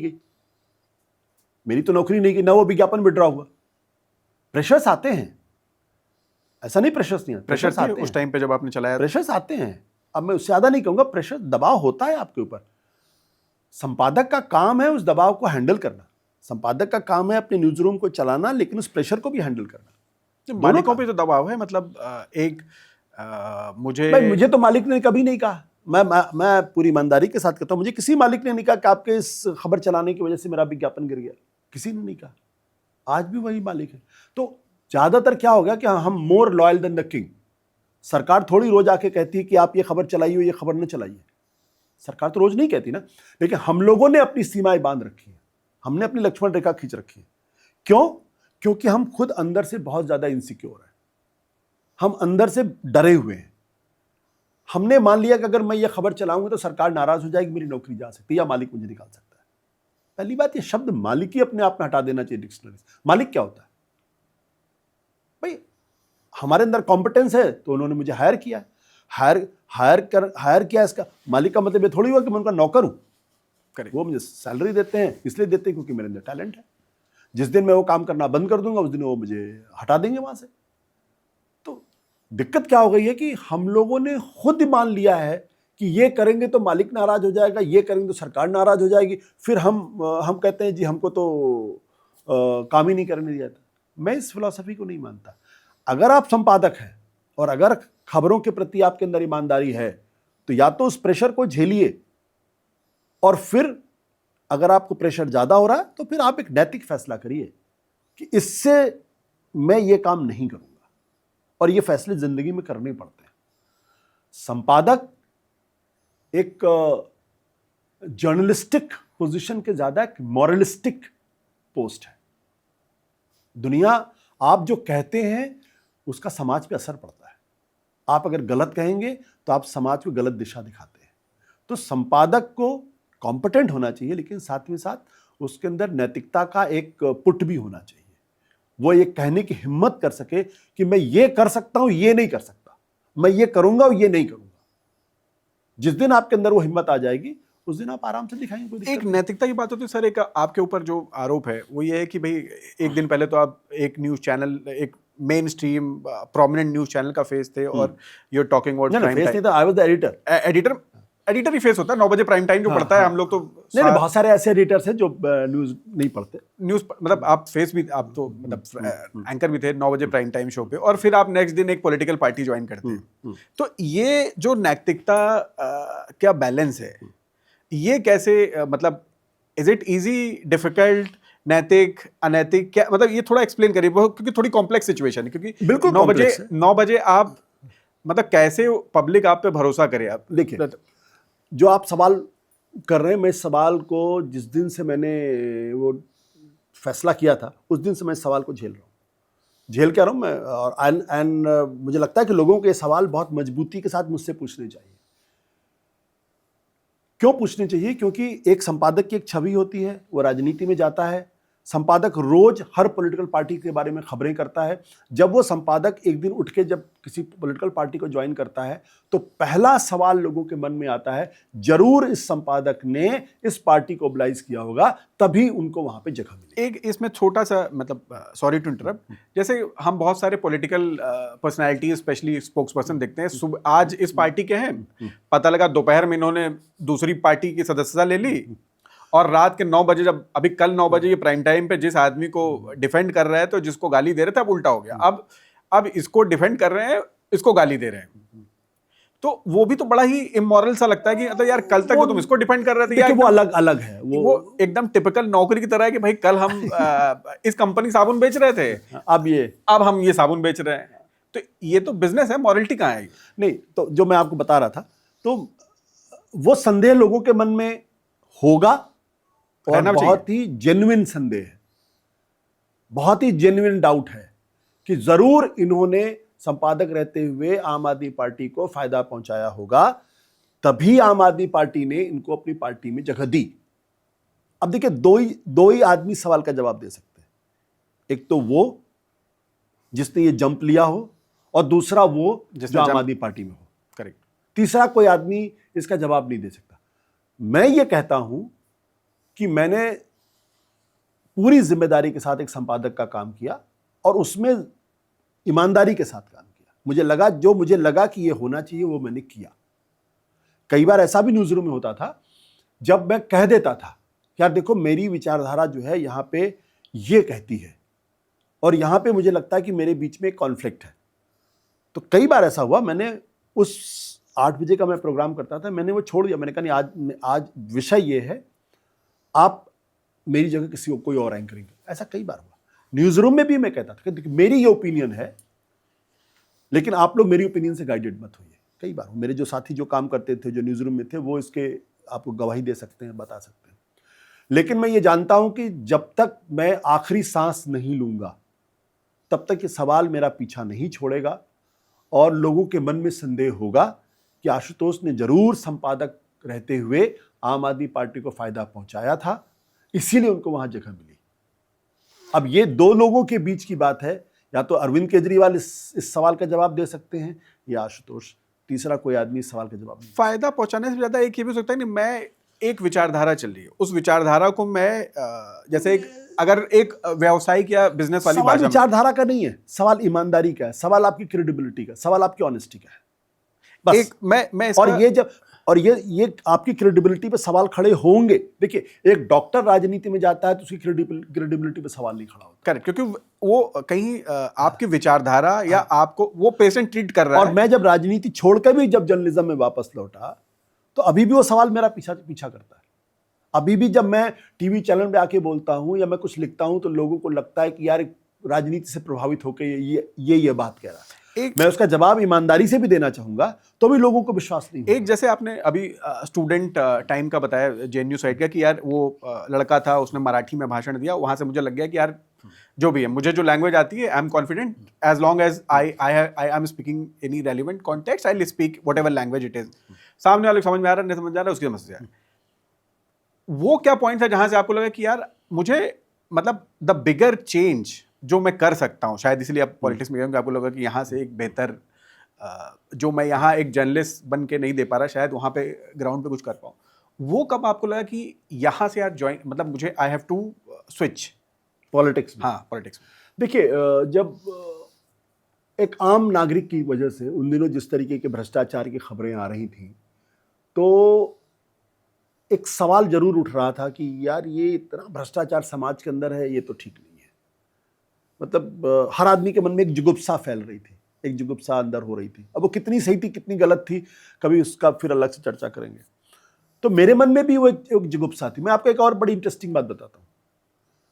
अगर मेरी राजनीतिक महत्वाकांक्षा होती या राजनीति में कुछ फायदा लेना होता, तो मैं ट्रेडिशनल पॉलिटिकल पार्टी के पास जाता। यहां पे 2014 में आम आदमी पार्टी ज्वाइन करने के पहले जब मैं जेएनयू में था, एक बार फिर मैंने वहां पॉलिटिक्स में कोशिश की थी। लड़ा साहब ने इलेक्शन चुना, मैंने एक काउंसिलर, मैं एक पॉलिटिकल पार्टी, नई पॉलिटिकल पार्टी बनी थी। मैं कभी ट्रेडिशनल पॉलिटिकल पार्टी में, क्योंकि मुझे उस वक्त भी लग रहा था यार ये लोग कुछ ठीक है, ये पार्टी बाकी थोड़ी ईमानदारी है इसके अंदर। तो मैंने एक बार कोशिश वहाँ की थी और वो भी मैंने छोड़ दी थी। अगर मुझे कोई राजनीति में फायदा लेना होता, कोई बड़ा मकाम हासिल करना होता, तो मैं कांग्रेस में जाता, भारतीय जनता पार्टी में जाता, समाजवादी पार्टी में जाता। एक बिल्कुल नई पार्टी जिसका भविष्य क्या हुआ किसी को पता नहीं था। लेकिन नई पार्टी में ज्यादा स्कोप भी है ना कि you suddenly become the prominent face, तो फिर- one of the prominent face. तो फिर जब मैंने आम आदमी पार्टी छोड़ी तो मैं बीजेपी जा सकता था, अगर राजनीतिक लेकिन- महत्वाकांक्षा मेरे अंदर होती तो लोगों को ये शायद ये बात समझ में नहीं आती कि कभी कोई आदमी ईमानदारी से किसी चीज को महसूस करके वो बड़ा कदम उठाता है, और जब वहां उसका रिस्क भी बहुत बड़ा था आपके लिए, मतलब अब आप कुछ भी कह दीजिए, जब मोहभंग हुआ तो मैंने जब आम आदमी पार्टी छोड़ी तो ऐसा नहीं था कि मेरे पास ऑप्शन नहीं थे। मेरे पास भारतीय जनता पार्टी में भी जाने का ऑप्शन था, मेरे पास कांग्रेस जाने का भी, दोनों तरफ से मेरे पास ऑप्शंस थे। लेकिन मैंने जो आम आदमी पार्टी ज्वाइन की थी, वो मुझे लगा था कि कुछ ये बिल्कुल नए तरीके की राजनीति होगी, और इस वक्त देश के अंदर एक बड़ा बदलाव हो रहा है और मुझे उसमें हिस्सेदार होना चाहिए। ये मेरे समाज, अगर मुझे पॉलिटिक्स में जाना होता, करियर बनाना होता, तो उस वक्त भी मैं बीजेपी में जाने का फैसला कर सकता था या कांग्रेस में जाने का फैसला कर सकता था, या आम आदमी छोड़ने के बाद भी मैं बीजेपी और कांग्रेस में जा सकता था, और हो सकता था आज मैं किसी और बड़ी पोजीशन पे होता। तो मेरे पास ऑप्शंस थे, दोनों विकल्प थे मेरे पास, कांग्रेस का भी विकल्प था और बीजेपी का भी विकल्प था। लेकिन मैं नहीं गया क्योंकि मुझे पॉलिटिक्स पर से प्रॉब्लम है। मुझे नई पॉलिटिक्स की तलाश थी कि उससे समाज, देश का कुछ भला हो सकता है। जब मुझे लगा कि आम आदमी पार्टी में नहीं हुआ तो मैंने छोड़ दिया। और मैं फिर, और एक बात तो मैं आपको बताऊं कि जब मैंने छोड़ा आम आदमी पार्टी तो मैंने अपने घर वालों से, अपने रिश्तेदारों से कहा कि देखिए, पॉलिटिक्स में जाने के बाद जब लोग पॉलिटिक्स छोड़ के दोबारा जर्नलिज्म में आते हैं तो बहुत कम उदाहरण है जब आदमी सर्वाइव करता है। तो हो सकता है मेरे आने वाले 30 साल जो हैं या 20 साल जितनी भी जिंदगी बची रहे, वो बिल्कुल एनोनिमिटी में रहे, बिल्कुल अंधकार में रहे, डिप्रेशन में बचे।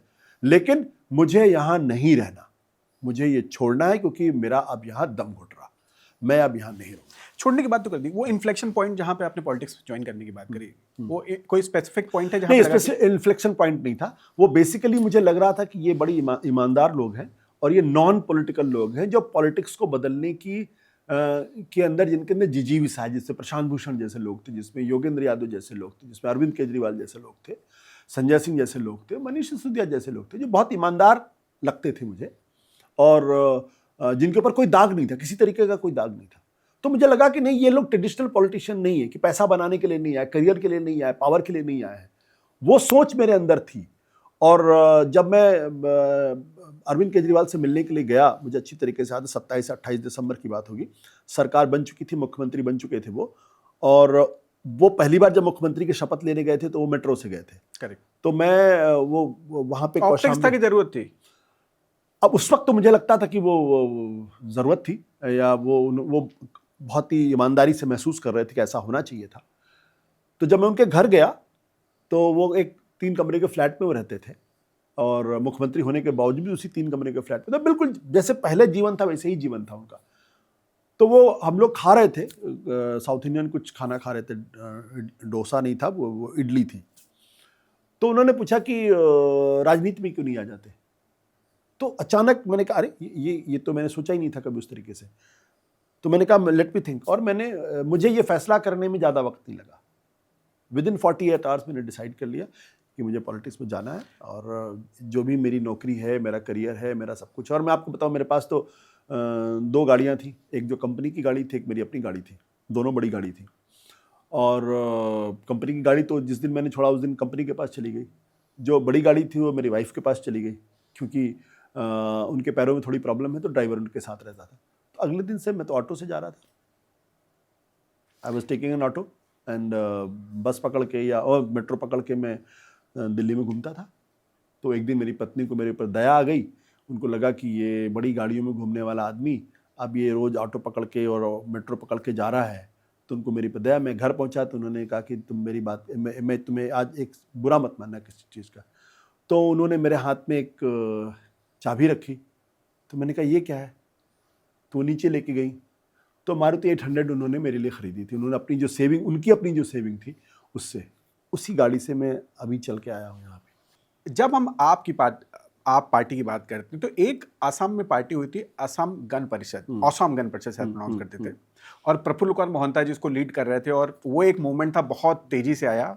मतलब कॉलेज स्टूडेंट, हॉस्टल्स के बच्चे सीधे, मतलब उनका ये था कि हॉस्टल से आदमी सीधा वो गया तो गया मुख्यमंत्री निवास पे।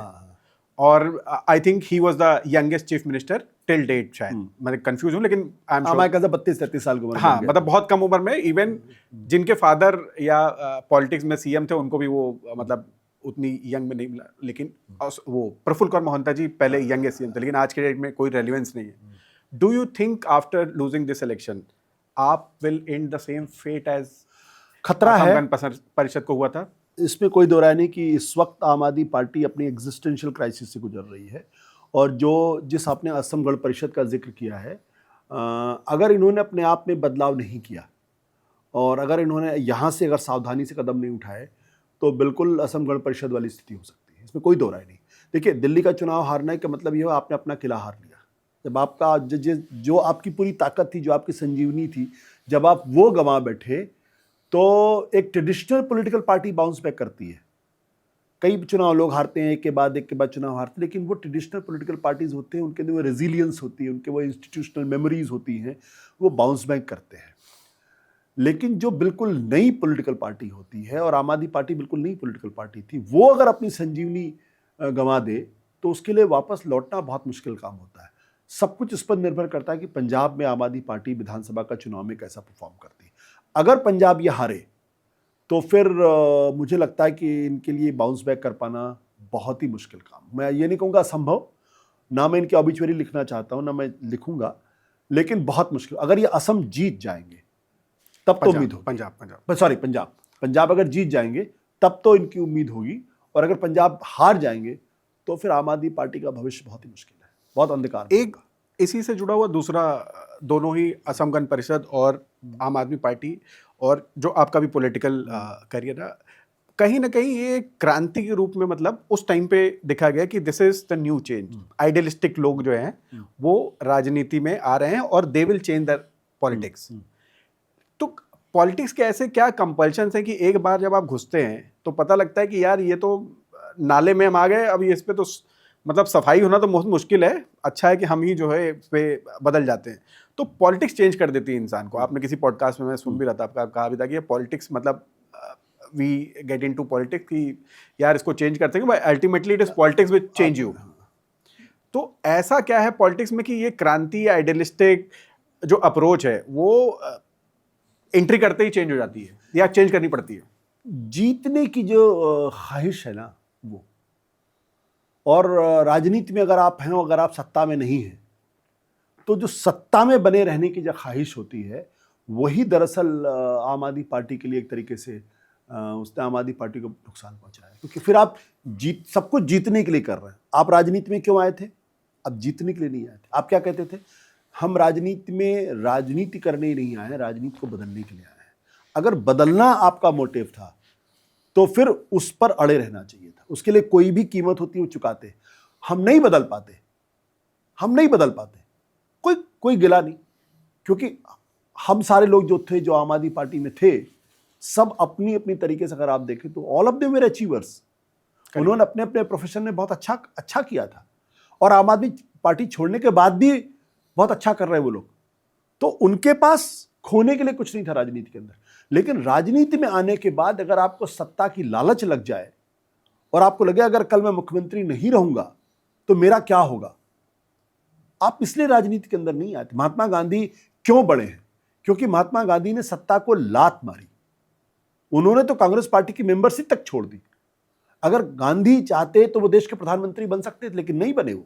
उन्होंने जवाहरलाल नेहरू को बनाया, उन्होंने सरदार पटेल को बढ़ाया। गांधी क्यों नहीं मुख्यमंत्री बने, प्रधानमंत्री बने? जब देश में खून खराबा हो रहा था तब गांधी के पास वो कौन सी जिजीविषा थी कि वो चले गए नवाखली?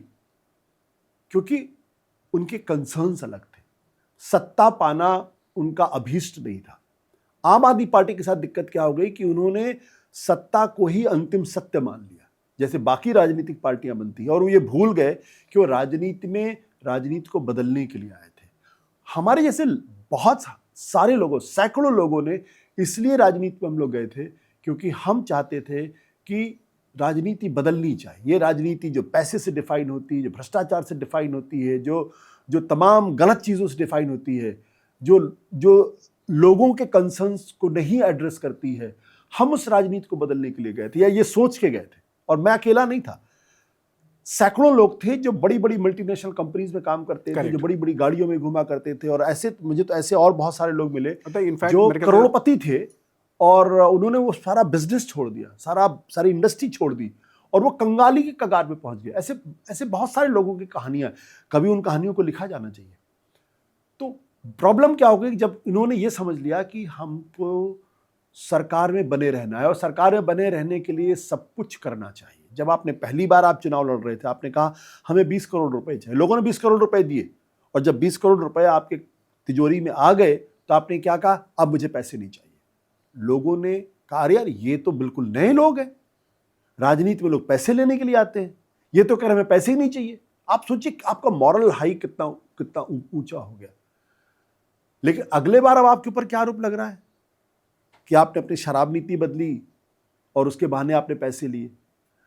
उन दिनों में लोग डॉर्मेट्री में रहते थे, अब प्राइवेट जेट्स में लोग चल रहे हैं, 7 स्टार होटल्स में रह रहे हैं, बड़े बड़े प्रेसिडेंशियल स्वीट में रह रहे हैं, 20 गाड़ियों का काफिला चल रहा है, और अपने घर को आप 45 करोड़ रुपए 40 करोड़ रुपए में आप रेनोवेट कर रहे हैं। तो लोगों का यकीन आपके ऊपर क्यों होगा? लोगों ने जो वोट दिया, एक राजनीतिक, आप दिल्ली का उदाहरण देखिए, दिल्ली में 2 पॉलिटिकल पार्टी थे, भारतीय जनता पार्टी और कांग्रेस पार्टी। दोनों की अपनी एक लंबी लेगेसी थी। दोनों पार्टियों को दिल्ली के लोगों ने रिजेक्ट करके एक ऐसी पार्टी को अपनाया जिसका कोई पॉलिटिकल बेस नहीं था और जिनके पास कद्दावर नेताओं की कोई फौज नहीं थी। क्यों दिया? क्योंकि लोगों के अंदर एक उम्मीद थी कि ये पार्टी जो है ये देश को बदलेगी। जिस दिन वो भ्रम टूटा, उस दिन से आम आदमी पार्टी का पराभव शुरू हो गया है। अब उस नैतिक आभा को दोबारा गेन कर पाना बहुत मुश्किल। आप पैसा दोबारा कमा सकते हैं, इज्जत नहीं। लेकिन एक बार अगर आपकी इज्जत चली जाए तो फिर बहुत मुश्किल होता है उसको रिगेन करना, क्योंकि इज्जत नैतिकता से जुड़ी होती है।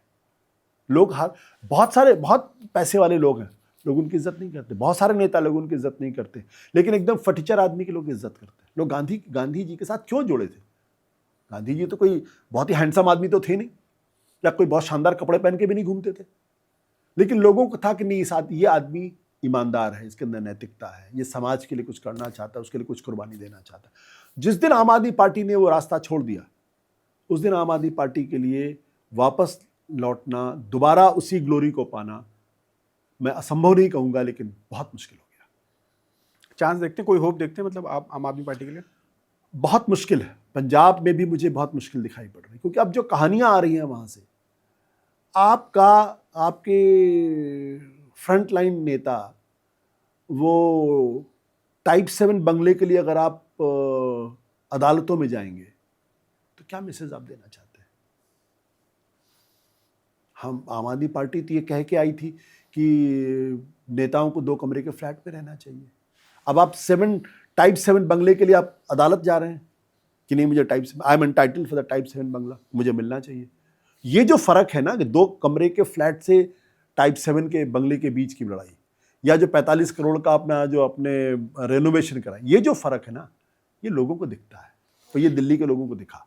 एक मैं पैरेलल फिर ड्रॉ करना चाहूँगा पॉलिटिक्स और न्यूज़ चैनल में, थोड़ा सा बहुत ही डिफरेंट वो है। जैसे न्यूज़ चैनल में जो कंजम्पशन है, जो कंज्यूमर है, वो रेवेन्यू मॉडल नहीं है। मतलब आप या हम जो न्यूज़ कंटेंट या जो कंज्यूम कर रहे हैं, चाहे वो टीवी पे कर रहे हैं या यूट्यूब पे कर रहे हैं, वो रेवेन्यू नहीं दे रहे हैं आप कहीं से, वो आपकी व्यूअरशिप के बदौलत ही कोई और पैसा दे रहा है। Same goes with the politics. जो आम आदमी है, जैसे आपने कहा एक बार 20 करोड़ का चंदा लिया और फिर उन्होंने बोल दिया कि साहब थैंक यू, हमें नहीं चाहिए। लेकिन largely it is not possible.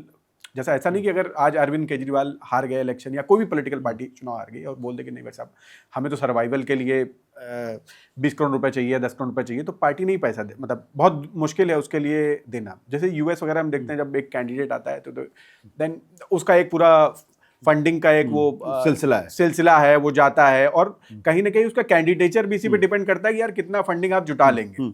अगर आप जुटा पालेंगे तब तो ठीक है, नहीं तो फिर मुश्किल है, टिकट मिलना भी मुश्किल है। तो कहीं ना कहीं न्यूज़ चैनल में भी आप देखिए तो ये बड़े उद्योगपति जो हैं वो एडवर्टीजमेंट देते हैं और वो फिर वो get to decide the content कि भाई कौन सा कंटेंट जाना चाहिए, कौन सा content is good content which is, और कौन सा content which is bad content. Same goes with politics. आम आदमी जो है पैसा दे नहीं रहा है, तो जो आदमी फंड कर रहा है वही डिसाइड कर रहा है।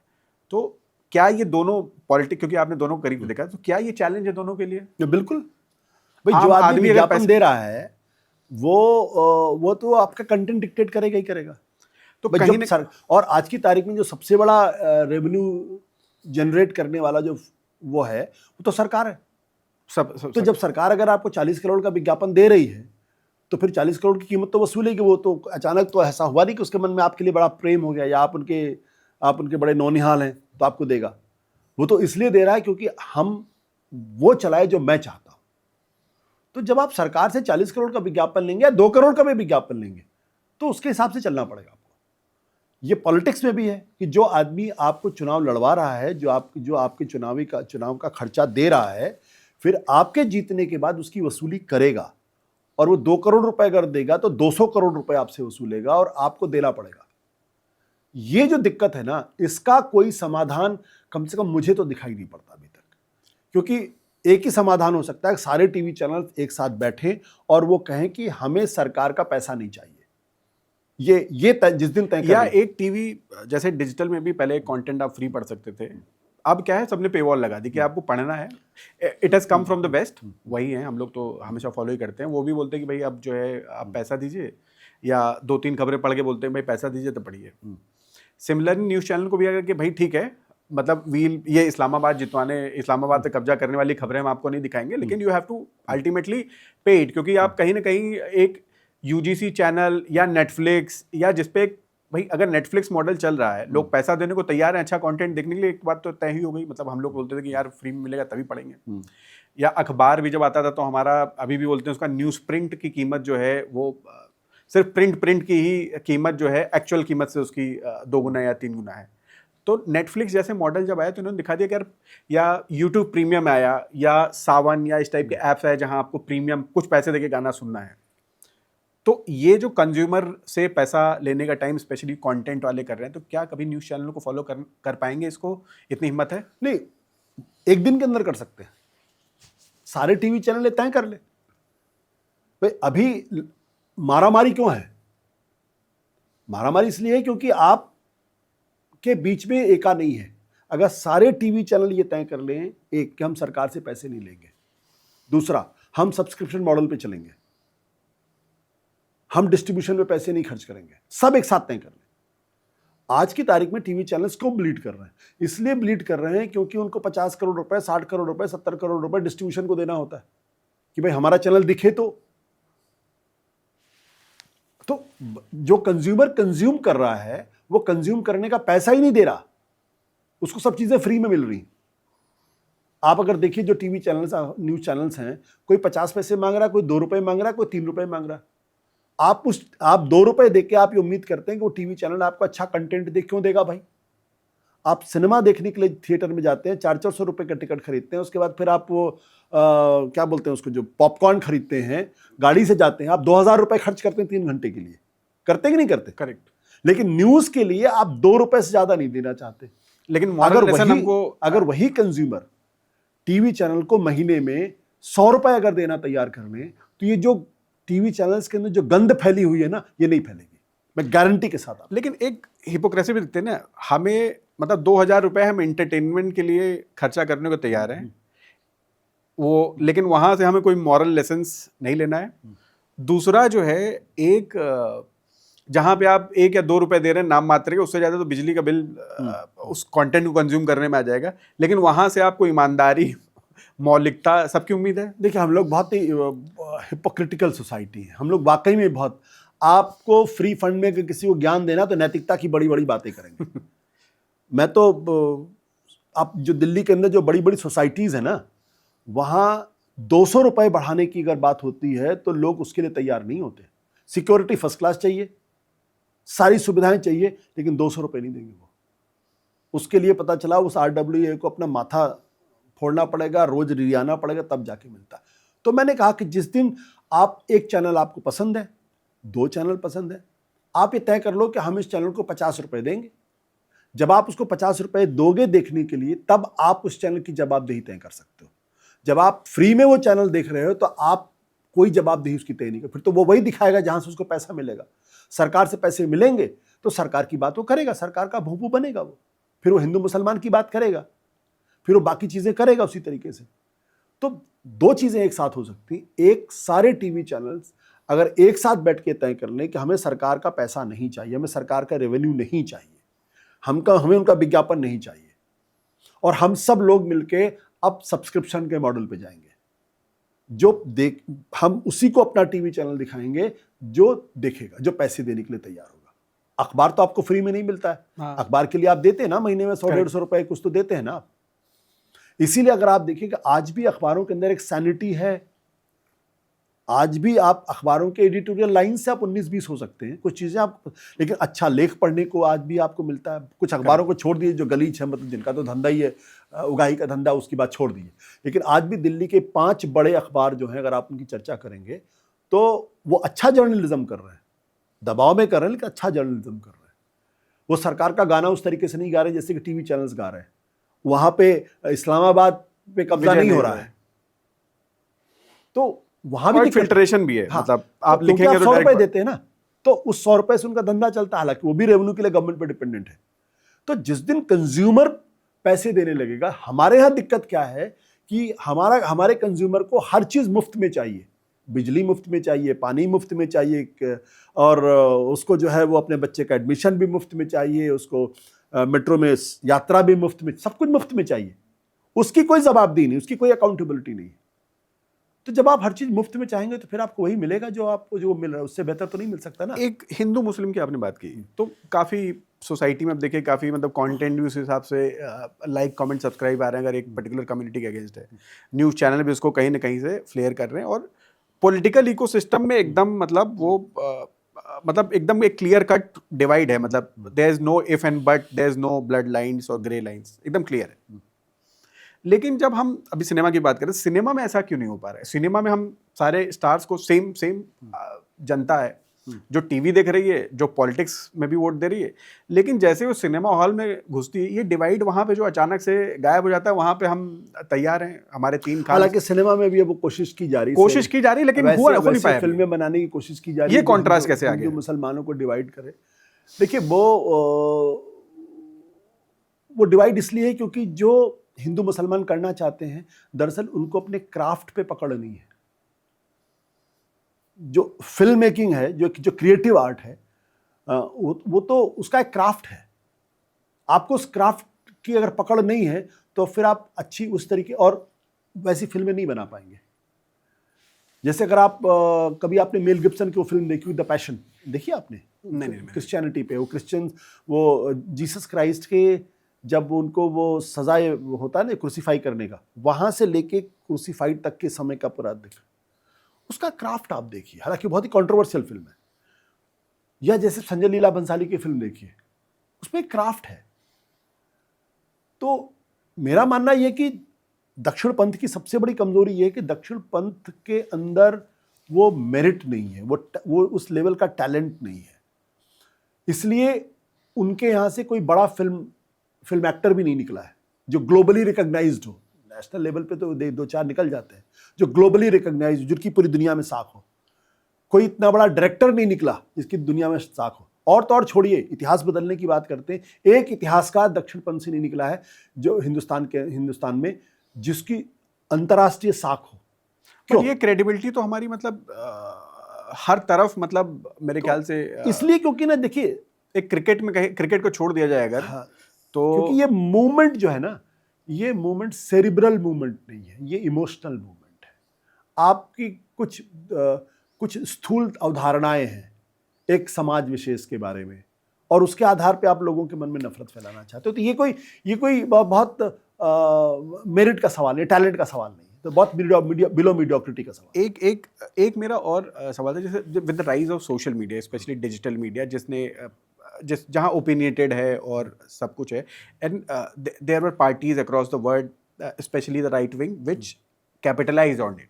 वहाँ पे भावनाओं पे उन्होंने समझा और उसको कैपिटलाइज किया, and that is why you see rise in right wing across the world.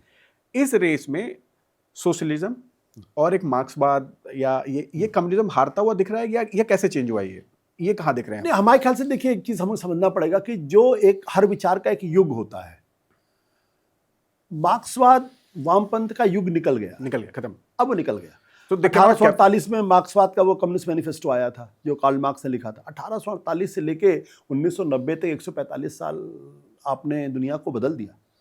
जो पूंजीवाद जो था, उसकी जो अपनी इनह्यूमैनिटी थी, जो अमानवीयता थी, उसमें आपने काफ़ी अंकुश लगाया, उसको काफ़ी पूंजीवाद को बेहतर कर, क्योंकि पूंजीवाद को खतरा पैदा हो गया, तो उस विचार का अंत हो गया। और जो मैं बार बार इस बात को कहता हूं कि जो अंतर्राष्ट्रीय स्तर पर जिस तरीके से दक्षिण पंथ का उभार हो रहा है, the rise of the right जिसको कहा जाता है, the rise of the right इसलिए हो रहा है क्योंकि लोगों को वामपंथ से, लोगों को उदारवाद से, लेफ्ट लिबरल जो पूरा एक सिस्टम था, उससे लोगों का मोह भंग हो रहा है। लोगों का मोह भंग इसलिए हो रहा है कि जो आज के मॉडर्न सोसाइटी के जो कंसर्न्स हैं, लोगों की जो उम्मीदें हैं, जो आकांक्षाएं हैं, उनके मन के अंदर जो इच्छाएं हैं, उसको वो एड्रेस नहीं कर पा रहा वो सिस्टम। चूंकि उसको एड्रेस नहीं कर पा रहा है, इसलिए एड्रेस नहीं कर पा रहा है क्योंकि वो आज भी 50 साल पुरानी अपनी विचार को लेके आगे चल रहा है। तो 50 साल पुराने विचार से आज के समाज की इच्छाओं, आकांक्षाओं को आप एड्रेस करने की कोशिश करोगे तो वो नहीं होगा। आपको बदलते समाज के हिसाब से लेफ्ट और लिबरल को अपने अंदर बड़े बदलाव करने पड़ेंगे, और उसमें से जो एक फंडामेंटल बदलाव है वो ये है कि धर्म के साथ आपको दोस्ती करनी पड़ेगी। You have to engage with the religion. और आप धर्म का नकार करके नहीं आप जी सकते। वो एक पॉइंट है जहां पे उनको करना पड़ेगा। दूसरा, जो इकोनॉमिक इश्यूज को लेके जो लेफ्ट एंड लिबरल्स जो एक लड़ाई लड़ते थे ना, अब वो लड़ाई उन्होंने छोड़ दी है। अब वो लड़ाई डोनाल्ड ट्रंप लड़ रहा है। वो कह रहे हैं मैं अमेरिका को बड़ा करूंगा और अमेरिका के अंदर में बिजनेस लेके आऊंगा। ये डेमोक्रेट्स नहीं कह रहे। तो मेरा कहना यह कि जो ओल्ड ऑर्डर जो था, लेफ्ट लिबरल का ऑर्डर था, अब वो कोलैप्स हो रहा है। जो समाज है उसको रिजेक्ट कर रहा है, और समाज एक नई विचारधारा, एक नए विचार के विकल्प की तलाश कर रहा है। उस विकल्पहीनता की स्थिति में उसके सामने दक्षिण पंथ जब सामने आता है तो उसको अक्वायर करा। दक्षिण पंथ स्थायी भाव नहीं है। दक्षिण पंथ एक तरीके से डायलिसिस का काम कर रहा है कि वो डायलिसिस से, जैसे मनुष्य का रक्त अगर खराब हो जाता तो डायलिसिस पर से वो गुजरता है तो रक्त उसका शुद्ध हो जाता है या साफ हो जाता है। दक्षिण पंथ वो डायलिसिस है जिसके थ्रू लेफ्ट लिबरल का या लिबरल का जो स्ट्रक्चर है वो उससे गुजरेगा, और उसके बाद उसका रक्त की शुद्धि होगी और ये डायलिसिस पीछे चला जाएगा। मैं ये बात इसलिए कह रहा हूं क्योंकि देखिए, दुनिया ना तो लंबे समय तक वामपंथ में रह सकती, ना लंबे समय तक दक्षिण पंथ में रह सकती।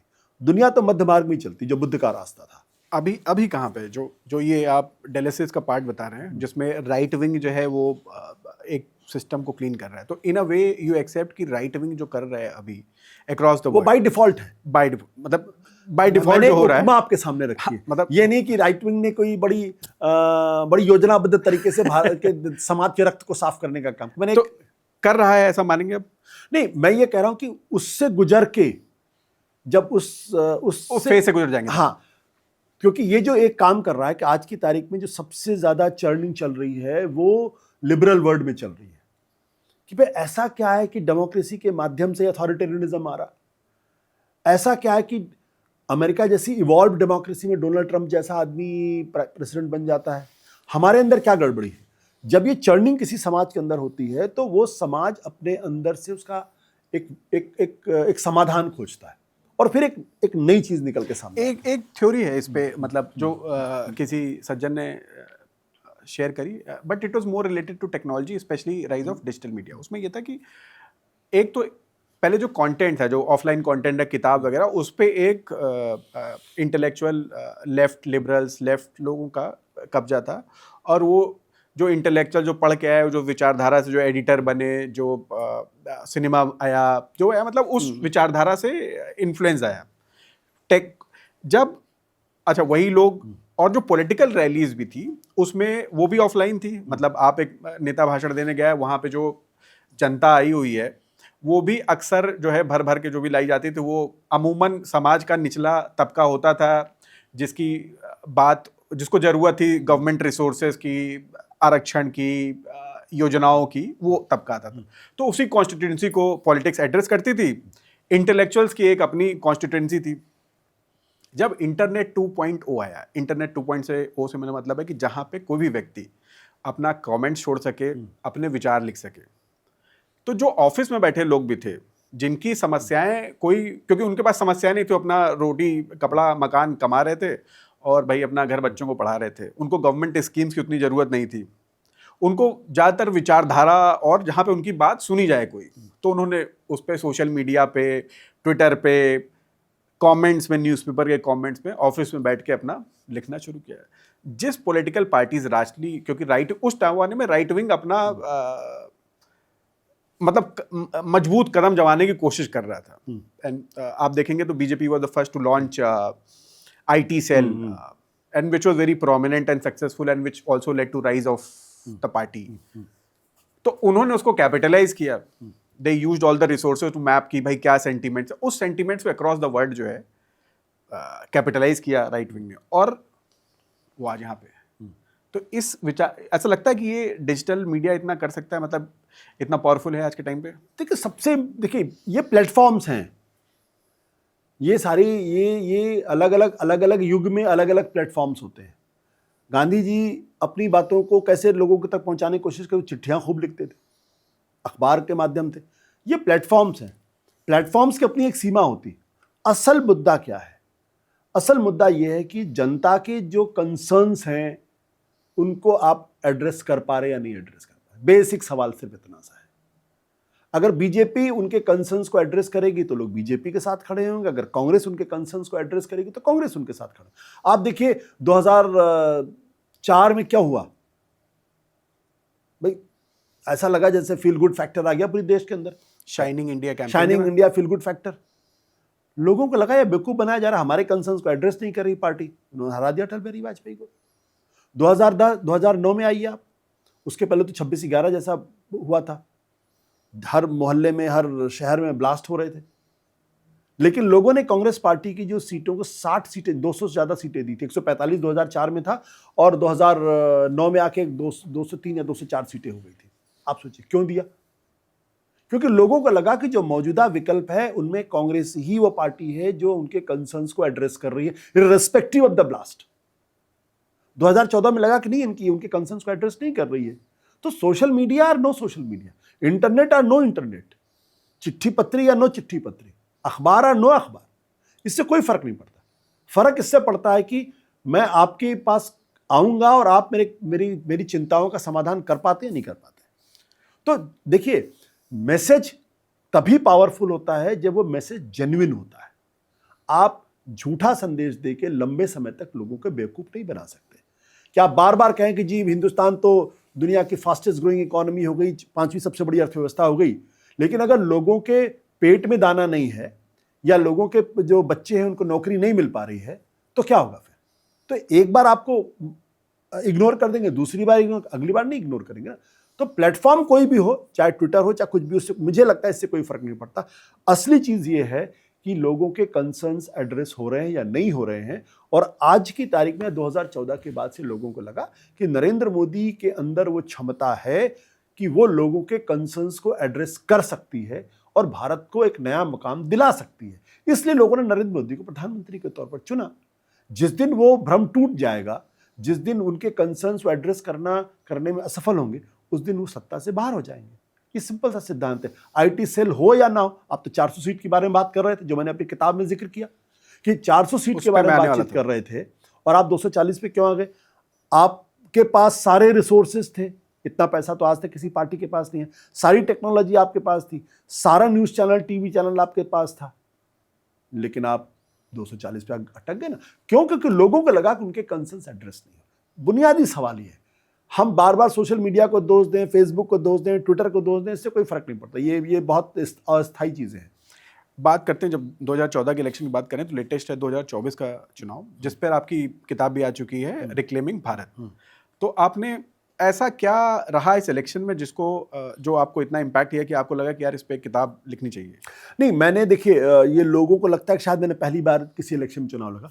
जब मैं 2014 का पर भी मैंने किताब लिखी थी, जिसका नाम था the crown Prince, the gladiator and the hope, the battle for change 2014। उस वक्त भी मैंने किताब लिखी थी। फिर 2019 में मेरी किताब आई थी हिंदू राष्ट्र, और अब 2024 में। तो एक आप कह सकते हैं कि 2014 से लेकर 2024 तक का मैंने हिंदुस्तान को समराइज करके उसको किताब के फॉर्म में करने की कोशिश को। 3 किताबें मेरे पास हैं। इसके अलावा अन्ना पर भी मैंने किताब लिखी थी 2011 में, जो अन्ना का आंदोलन था उसके ऊपर, क्या कहते हैं, the 13 days that awaken India करके। ऐसा नहीं था कि 2024 को लेके मेरे अंदर कोई खास इच्छा थी। मेरी एक, जब से नरेंद्र मोदी देश के प्रधानमंत्री बने हैं और जब से बीजेपी सत्ता में आई है, मुझे उनके हिंदुत्व को लेकर एक फैसिनेशन है। फैसिनेशन इन द सेंस, मैं उसको समझना चाहता हूँ। और मैंने जब देखा कि 2014 के बाद से कैसे बदलाव आ रहे हैं समाज के अंदर, और वो बदलाव हैं जिससे बहुत सारे लोगों को लगता है कि ये वो हिंदुस्तान नहीं है, तो मैं उस पूरे फिनोमिनन को समझने की कोशिश करता हूँ, लोगों को बताने की कोशिश करता हूँ। और अपनी किताब जो 2024 की जो किताब है, जिसको रिक्लेमिंग भारत नाम है उसका, उसमें भी मैंने क्रॉनिकलिंग ऑफ इवेंट्स नहीं की है कि एक के बाद इवेंट्स का ब्यौरा नहीं दिया है।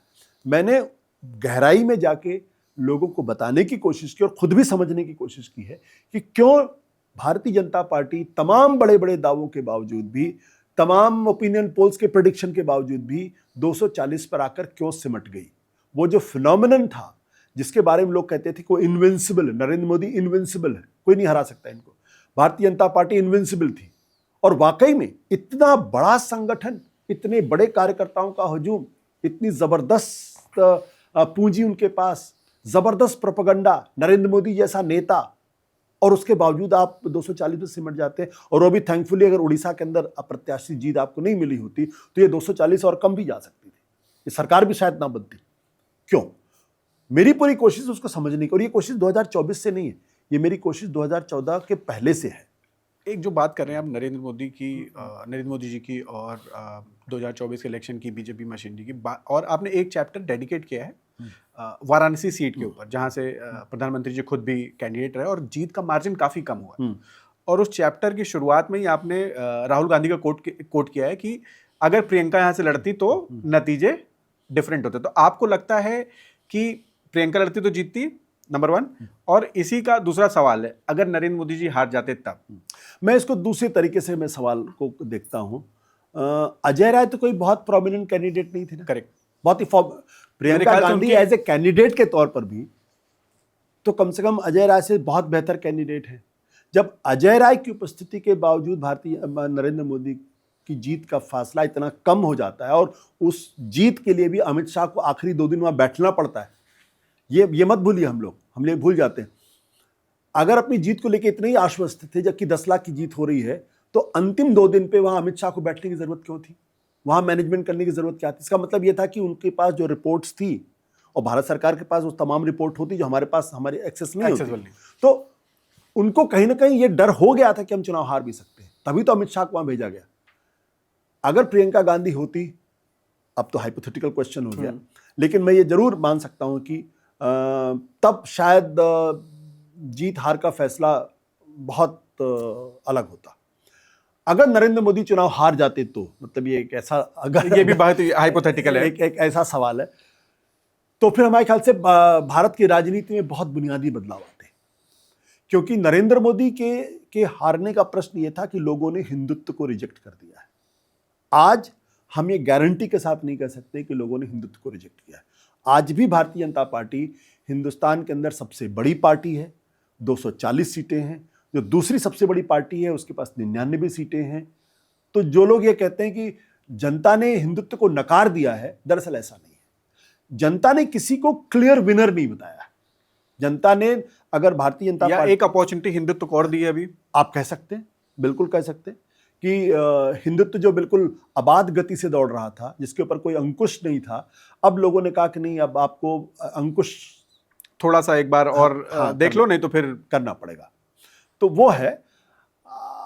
देखिए, एक बात हम लोग, मैं तो आलोचक हूं प्रधानमंत्री जी का, लेकिन मैं एक बात जरूर कहूंगा कि नरेंद्र मोदी जी के अंदर जो राजनीतिक कौशल्य है और चातुर्य है, वो बिरलों के पास होता है, वो हर आदमी के पास नहीं होता। और वो उन लोगों में से हैं जो एक बार सत्ता में आने के बाद वो कभी हारे नहीं।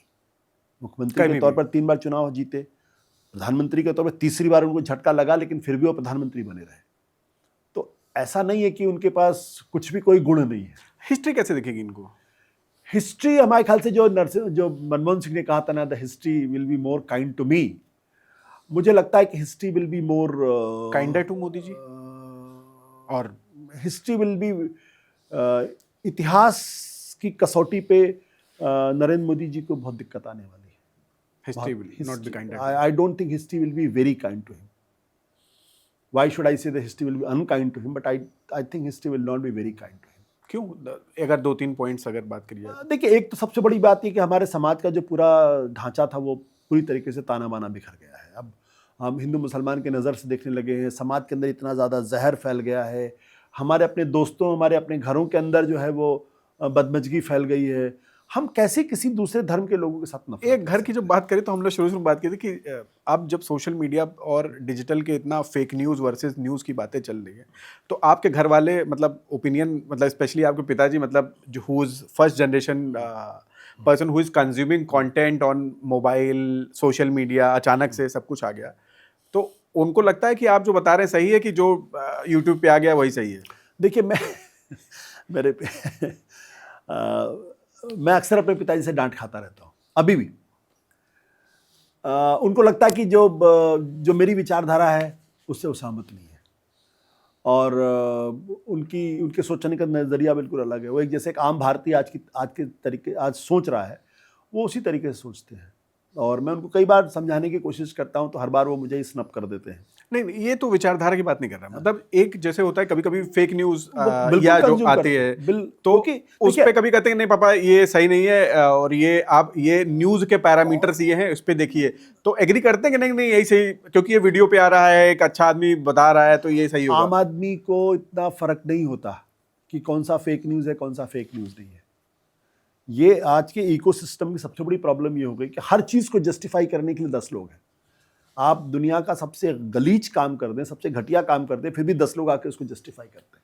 नहीं, वो तो इंटरनेट पे काफी है। दारू पीने के 10 फायदे में, दारू पीने के 10 नुकसान भी है, दोनों मिलेंगे तो आपको। कौन सा कंटेंट अच्छा है, कौन सा कंटेंट बुरा है, ये हमारे ख्याल से एक आम कंज्यूमर को अब शायद थोड़ा थोड़ा उसको समझ में आने लगा है।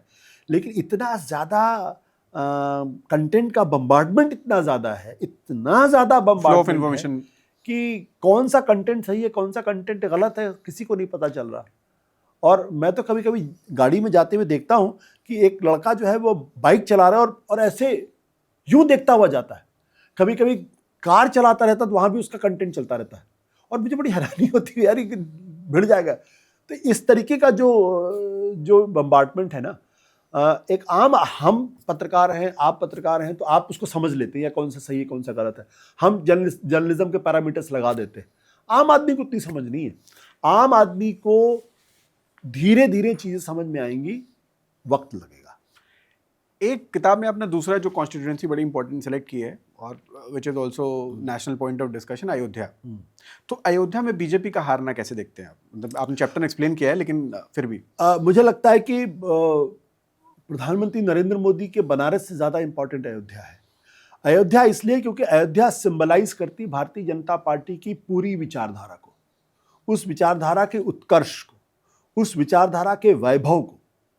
और वैसी स्थिति में जब भारतीय जनता पार्टी के आंदोलन अपने शीर्ष पर पहुंच जाता है और राम मंदिर जिसके लिए उन्होंने इतना लंबा संघर्ष किया, वो अयोध्या के अंदर राम मंदिर बन जाता है, एक भव्य राम मंदिर बन जाता है। उसका उद्घाटन बहुत जोर शोर के साथ होता है और जनवरी फरवरी के महीने में एक माहौल बनता है कि अब तो भारतीय जनता पार्टी कोई हरा नहीं सकता। वहां अगर भारतीय जनता पार्टी हार जाती है तो ये वाकई में बहुत बड़ा झटका है बीजेपी के लिए। और खास तौर पर इसलिए क्योंकि जो नारा वहां से निकला, ना मथुरा ना काशी, अब की बार अवधेश पासी, तो एक जनरल कॉन्स्टिट्यूएंसी से एक दलित का चुनाव लड़ना और उसका यह नारा देना कि जो भारतीय जनता पार्टी की विचारधारा को सीधे चुनौती है, डिफायंस है एक तरीके से, कि तुम अयोध्या और मथुरा के नाम पे वोट मांगते हो और अयोध्या में रह के हम ना मथुरा के नाम पे वोट मांग रहे, ना काशी के नाम पे वोट मांग रहे, मैं अवधेश पासी हूं, मेरे नाम पे वोट पड़ना चाहिए। तो ये जो बीजेपी की विचारधारा के खिलाफ जो बगावत है, ये उसका प्रमाण है, प्रतीक है वहां पे कि वहां के लोगों ने क्यों हराया। इसका मतलब ये कि अभी भी लोग हिंदुत्व के उतने मुरीद नहीं हुए जितने मुरीद लोग मान के चलते थे। इसलिए अयोध्या के चैप्टर को मैंने विशेष तौर पर फोकस किया और नरेंद्र मोदी के चैप्टर को मैंने इसलिए भी फोकस किया है। देखिए, ये दोनों अपने आप में, मैं बनारस में पैदा हुआ हूं और अयोध्या मेरे घर से बहुत करीब है, तो मैं दोनों को बहुत अच्छी तरीके से समझता हूं। अयोध्या और बनारस दोनों का जो मिजाज है वो बहुत स्पिरिचुअल है और वो कर्मकांड से प्रभावित नहीं होता या पॉम्प एंड शो से प्रभावित नहीं होता। उसको आप कृत्रिमता से नहीं कर सकते। बनारस में मैंने केदारनाथ सिंह की कविता का भी जिक्र किया है। वो क्यों? क्योंकि जब आप उस शहर की आत्मा को बदलने की कोशिश करेंगे या उसकी आत्मा को नहीं समझेंगे, उसकी स्पिरिचुअलिटी को नहीं समझेंगे, और तब वो शहर आपको जवाब देता है। और अयोध्या ने को भी लगा कि उसकी जो अपनी पहचान है, उसकी जो अपनी स्पिरिचुअलिटी है, उसके साथ गुनाह हो रहा है, तो लोगों ने वो फैसला किया। बनारस के साथ भी यही हुआ। बनारस में भी जो मैंने रिपोर्टें अपनी किताब में जिसका जिक्र किया है कि बनारस की एक पहचान है, छोटी छोटी गलियों की पहचान है। अब आप उसको बदल के आप वहाँ पे आप रिवर फ्रंट बनाना चाहते हैं या उसके हाहाहुती बिल्डिंग्स खड़ा करना चाहते हैं, तो बनारस की पहचान ही खत्म हो जाएगी, बनारस ही खत्म हो जाएगा। तो बनारस ने रिएक्ट किया, अयोध्या ने रिएक्ट किया।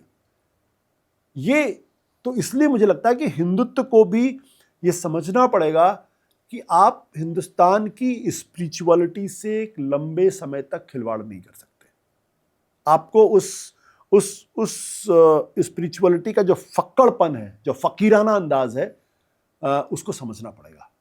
और ये मत समझिए कि आप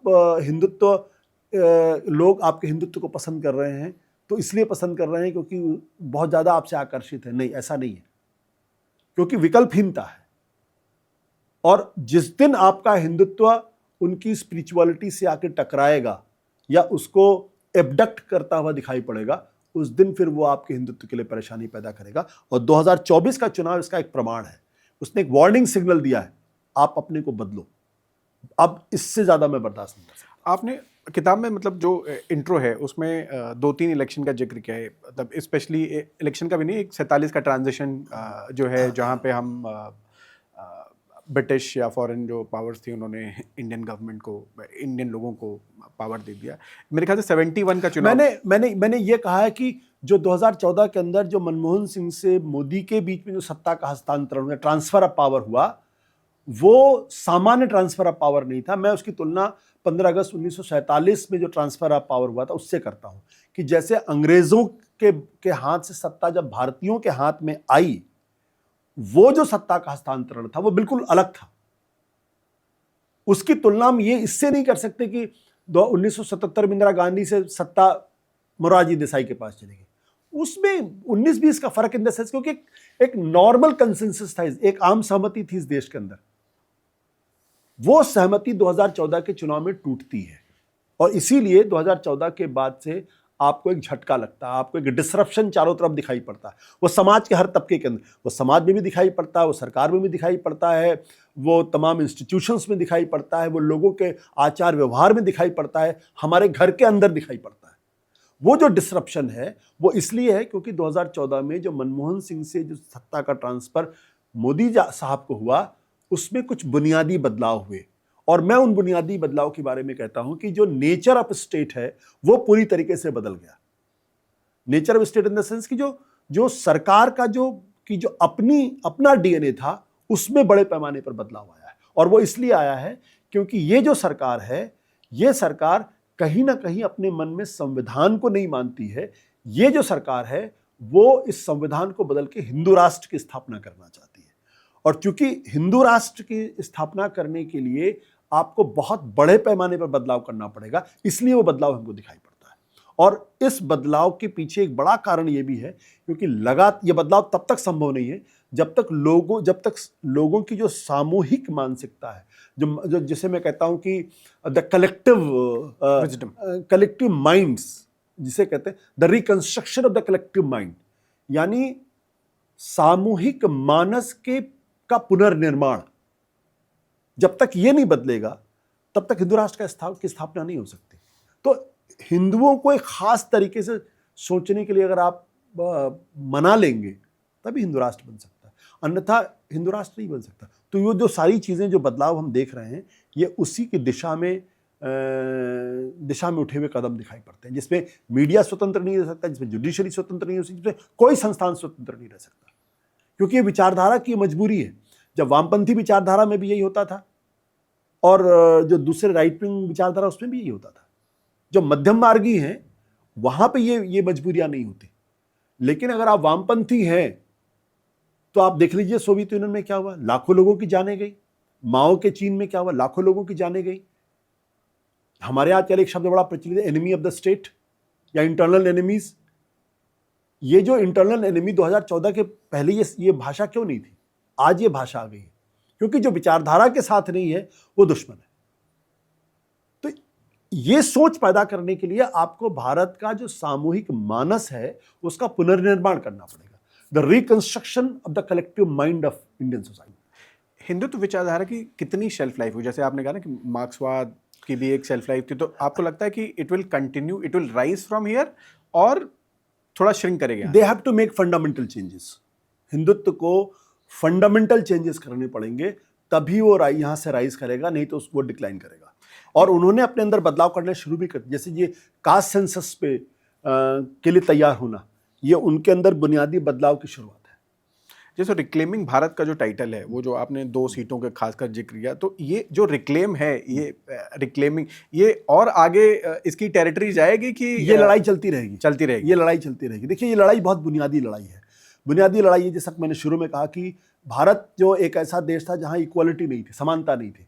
तो जो समाज का जो दलित पिछड़ा तबका है, जो हजारों साल से दमित रहा है, हजारों साल से दबा रहा है, उसको संविधान के माध्यम से एक ऊर्जा मिली है कि हम भी बराबरी का दर्जा हासिल कर सकते हैं। अब वो उस बराबरी की रेस में आने की कोशिश कर रहा है। तो उसको लगता है कि जो भारत मेरा छूटा हुआ है, उस भारत को मैं पाना है। तो वो जुडिशरी में भी अपने को रिक्लेम करेगा, ब्यूरोक्रेसी में भी अपने आप को रिक्लेम करेगा, और उन तमाम लोगों को जो हजारों साल से वर्चस्ववादी रहे हैं या जिनका सत्ता के सारे प्रतिष्ठान पर कब्जा था, वो कब्जा उनको छोड़ना पड़ेगा और ये छूटेगा कब्जा। दूसरी बात क्या है कि जो मंडल कमीशन लगने के बाद जो अपर कास्ट को ये लगा कि भाई हमारी तो जमीन ही खिसक गई, अब वो पूरी कोशिश करा कि भारतीय जनता पार्टी के माध्यम से हमारी वो जमीन आ जाए, तो दोनों अपने को रिक्लेम करने की कोशिश करें। बट ये सत्ता के संदर्भ में ना देखें, इसको हम सिविलाइजेशनल वॉरफेयर के तौर पर अगर आप देखें, या अगर वॉरफेयर अगर गलत शब्द है तो सिविलाइजेशनल कंटेस्ट के तौर पर देखें तो ज़्यादा बेहतर होगा कि दलित पिछड़ा अपनी खोई हुई जमीन को वापस पाना चाहता है, और जो अपर कास्ट है, जिसको अपनी जमीन खोने का खतरा आ गया है, वो दोबारा उस जमीन को रिक्लेम करना चाहता है। ये पूरी कहानी इसी की है। Last question of the day sir, कि जो अयोध्या का नारा था, न मथुरा न काशी, अयोध्या में अवधेश पासी, हाँ। क्या इस नारे से इसकी शुरुआत हो चुकी है? हमारे ख्याल से इसके वो तो दिखाई पड़ रहे हैं, मतलब इसके नारे की जो और क्या उसके फॉलोड बाय कास्ट सेंसस। बिल्कुल, क्योंकि ये जब वो कह रहे हैं, मतलब एक दलित कह रहा है ये बात, इसको समझना पड़ेगा, ये दलित असर्शन है। और आप देखिए कि उत्तर प्रदेश के अंदर बीजेपी की हालत क्यों कमजोर हुई, क्योंकि उत्तर प्रदेश दलित आंदोलन का एक बहुत मजबूत गढ़ रहा है, कांशीराम और मायावती की वजह से। दूसरी जगह जहां भारतीय जनता पार्टी को सबसे ज्यादा नुकसान हो, महाराष्ट्र, वो भी दलित आंदोलन का सबसे बड़ा गढ़ रहा है, जहां बाबा साहब अम्बेडकर, ज्योतिबा फूले जैसे लोग पैदा हुए थे। तो दो दलितों के सबसे मजबूत गढ़ में, या जहां सबसे मजबूत दलित आंदोलन हुआ है, वहां भारतीय जनता पार्टी कमजोर हुई है। और जो दलितों पिछड़ों का जो सबसे मजबूत आंदोलन बहुत पहले से चलता रहा, चाहे केरल में चला है, चाहे तमिलनाडु के अंदर चलता है, साउथ इंडिया के अंदर चला है, आप वहां देखिए, वहां जो एंटी ब्राह्मणिकल मूवमेंट बहुत मजबूत था, आज़ादी के पहले से मजबूत था, वहां भारतीय जनता पार्टी अपनी जड़ें नहीं जमा पा रही। क्यों? तो ये जो समाज का जो पिछड़ा तबका है वो असर्ट कर रहा है, वो कह रहा है कि भाई ठीक है, ब्राह्मण क्षत्रिय वैश्य आप बड़े अच्छे हैं, लेकिन भैया अब हमारा भी आदमी तो कैबिनेट सेक्रेटरी बनेगा कि नहीं बनेगा, हमारा भी आदमी चीफ जस्टिस ऑफ इंडिया बनेगा। ऐसा क्यों कि आज़ादी के बाद 2 ही दलित चीफ जस्टिस ऑफ इंडिया बनेंगे और ब्राह्मण क्षत्रिय खूब सारे बनेंगे। तो वो अपना हक में मांग भी रहा है। वैसे क्रिकेट में भी है, अगर आप देखिए, आप मतलब इट हाँ, इज नॉट बिल्कुल। अबाउट क्रिकेट में भी, जो मैं कहीं पढ़ रहा था कि बहुत जो दलित थे, एक पीआर बालू थे, जो हाँ। अंबेडकर के कहीं आइकॉन थे, और उसके बाद हम सीधे विनोद कांबली पे आ गए, और हाँ। बीच में मतलब कहीं नहीं है। जिक्र नहीं। बल्कि उसको दूसरे तरीके से आप देखिए ना, कि मैं कहता हूं कि क्रिकेट में एक जमाना में 3 राज्यों का, दिल्ली, बॉम्बे, कर्नाटक, करेक्ट, आज देखिए बड़ा झारखंड से निकल रहे, यूपी से निकल रहे लड़के, गुजरात से निकल रहे। मैक्सिमम ब्राह्मण्स ने बैटिंग डोमिनेट करी है, मतलब अगर उसका कास्ट आज इक्वेशन आप देखिए देखें, गुजरात से क्या प्लेयर्स निकल रहे हैं, जसप्रीत बुमराह हो, या फिर हार्दिक पांड्या हो, या आपका अक्षर पटेल हो। बॉम्बे से कितने प्लेयर, बॉम्बे में जो प्लेयर हैं भी, वो भी संघर्ष कर रहे हैं। वो नहीं, यशस्वी जायसवाल हमारे उत्तर प्रदेश का है, बनारस के पास का है। जी जी जी। अच्छा, हालांकि मैं लास्ट क्वेश्चन पूछ चुका हूं आपसे, लेकिन अभी आपने बात की तो कुछ रिमाइंड दिमाग में आ गया मेरे, कि जब अखबार में आपने काम किया था, अखबार को बड़ा सीरियसली गंभीर लोग देखते थे, जब न्यूज़ चैनल आया तो अखबार वालों ने कहा कि ये, मतलब अखबार क्या, मतलब सभी ने कहा कि बहुत ही इंट्रूसिव है, जो काशीराम जी से भी आपका विवाद भी हो गया था कि यार बहुत ही इंट्रूसिव लोग हैं, कैमरा लेके कहीं भी चले आते हैं, तो बोले कि क्वालिटी का जो है फॉल हो गया। फिर जब न्यूज़ चैनल से थोड़ा डिजिटल वेबसाइट वगैरह आई, थोड़ा राइज हुआ डिजिटलाइजेशन का, तो उन्होंने बोला, अखबार न्यूज़ चैनल वालों ने कहा कि यार ये जो है, और ये इज्जत हमारी जो है न्यूज़ की मटिया पलीत कर दे रहे हैं। अब डिजिटलाइजेशन से बात आ गई, जब सोशल मीडिया इन्फ्लुएंसर्स पे आ गए, तो वो कह रहे हैं यार अब डिजिटल वाले कह रहे हैं कि ये जो हमारी मटिया पलीत कर दे रहे हैं ये लोग। तो ये जो ये मतलब जैसे हर जनरेशन दूसरी जनरेशन को बताती है कि इन्होंने जो है नाम बदनामी करी है, हमारा कुछ बढ़ाया नहीं, तो वो सेम है कि ये चेंज है कि वाकई में डाउनग्रेड हुआ है? देखिए, ये डिग्रेडेशन तो हुआ, इसमें कोई दो राय नहीं है, और वो स्वाभाविक भी है, क्योंकि पहले जो अखबार एक इलीट वर्ग के साथ था, अब वो सबाल्टर्न वर्ग के पास जा रहा है धीरे धीरे। तो उसका ये मतलब नहीं कि सबाल्टर्न वर्ग में के अंदर मेरिट नहीं है, लेकिन जिस तरीके से इस प्रोफेशन के अंदर जिस तरीके से जो रिगर्स होनी चाहिए, उसमें कमी आ रही है, और यही पत्रकारिता के पराभव का कारण है। मुझे ऐसा लगता है कि ये जो इस वक्त का जो काल है, इस काल में मंथन जरूर होगा, और गंभीर मंथन होगा, और यहाँ से अखबार ठीक निकलेगा, या टेलीविज़न चैनल्स पे गंभीरता आएगी। और मुझे लगता है इस बार जो इस्लामाबाद कब्जा करने से जो लोगों को झटका लगा, जो पब्लिक में एक आउटरेज पैदा हुआ है, उसने बहुत सारे लोगों को सोचने के लिए मजबूर किया होगा कि भाई अब हमको बदलना पड़ेगा, नहीं तो ऐसा ना हो सड़क पर निकलना मुश्किल हो जाए। ठीक है सर, बड़ा अच्छा लगा बातचीत करके, और बहुत डिफरेंट टॉपिक्स पे हम लोगों ने बात करी, मतलब सिनेमा, टीवी, न्यूज़, पॉलिटिक्स, आपके करियर को लेके, और तो बड़ा अच्छा लगा। डिफरेंट टॉपिक्स में, मतलब बहुत कम होता है, बहुत रेयर ओकेजन होता है जब मतलब इतने टॉपिक्स को आप कवर कर लेते हैं। तो thank you very much sir, और उम्मीद है आपको भी अच्छा लगा होगा। बहुत बहुत शुक्रिया आपका, धन्यवाद। बहुत सारी चीज़ों में बात किया, मज़ा आया।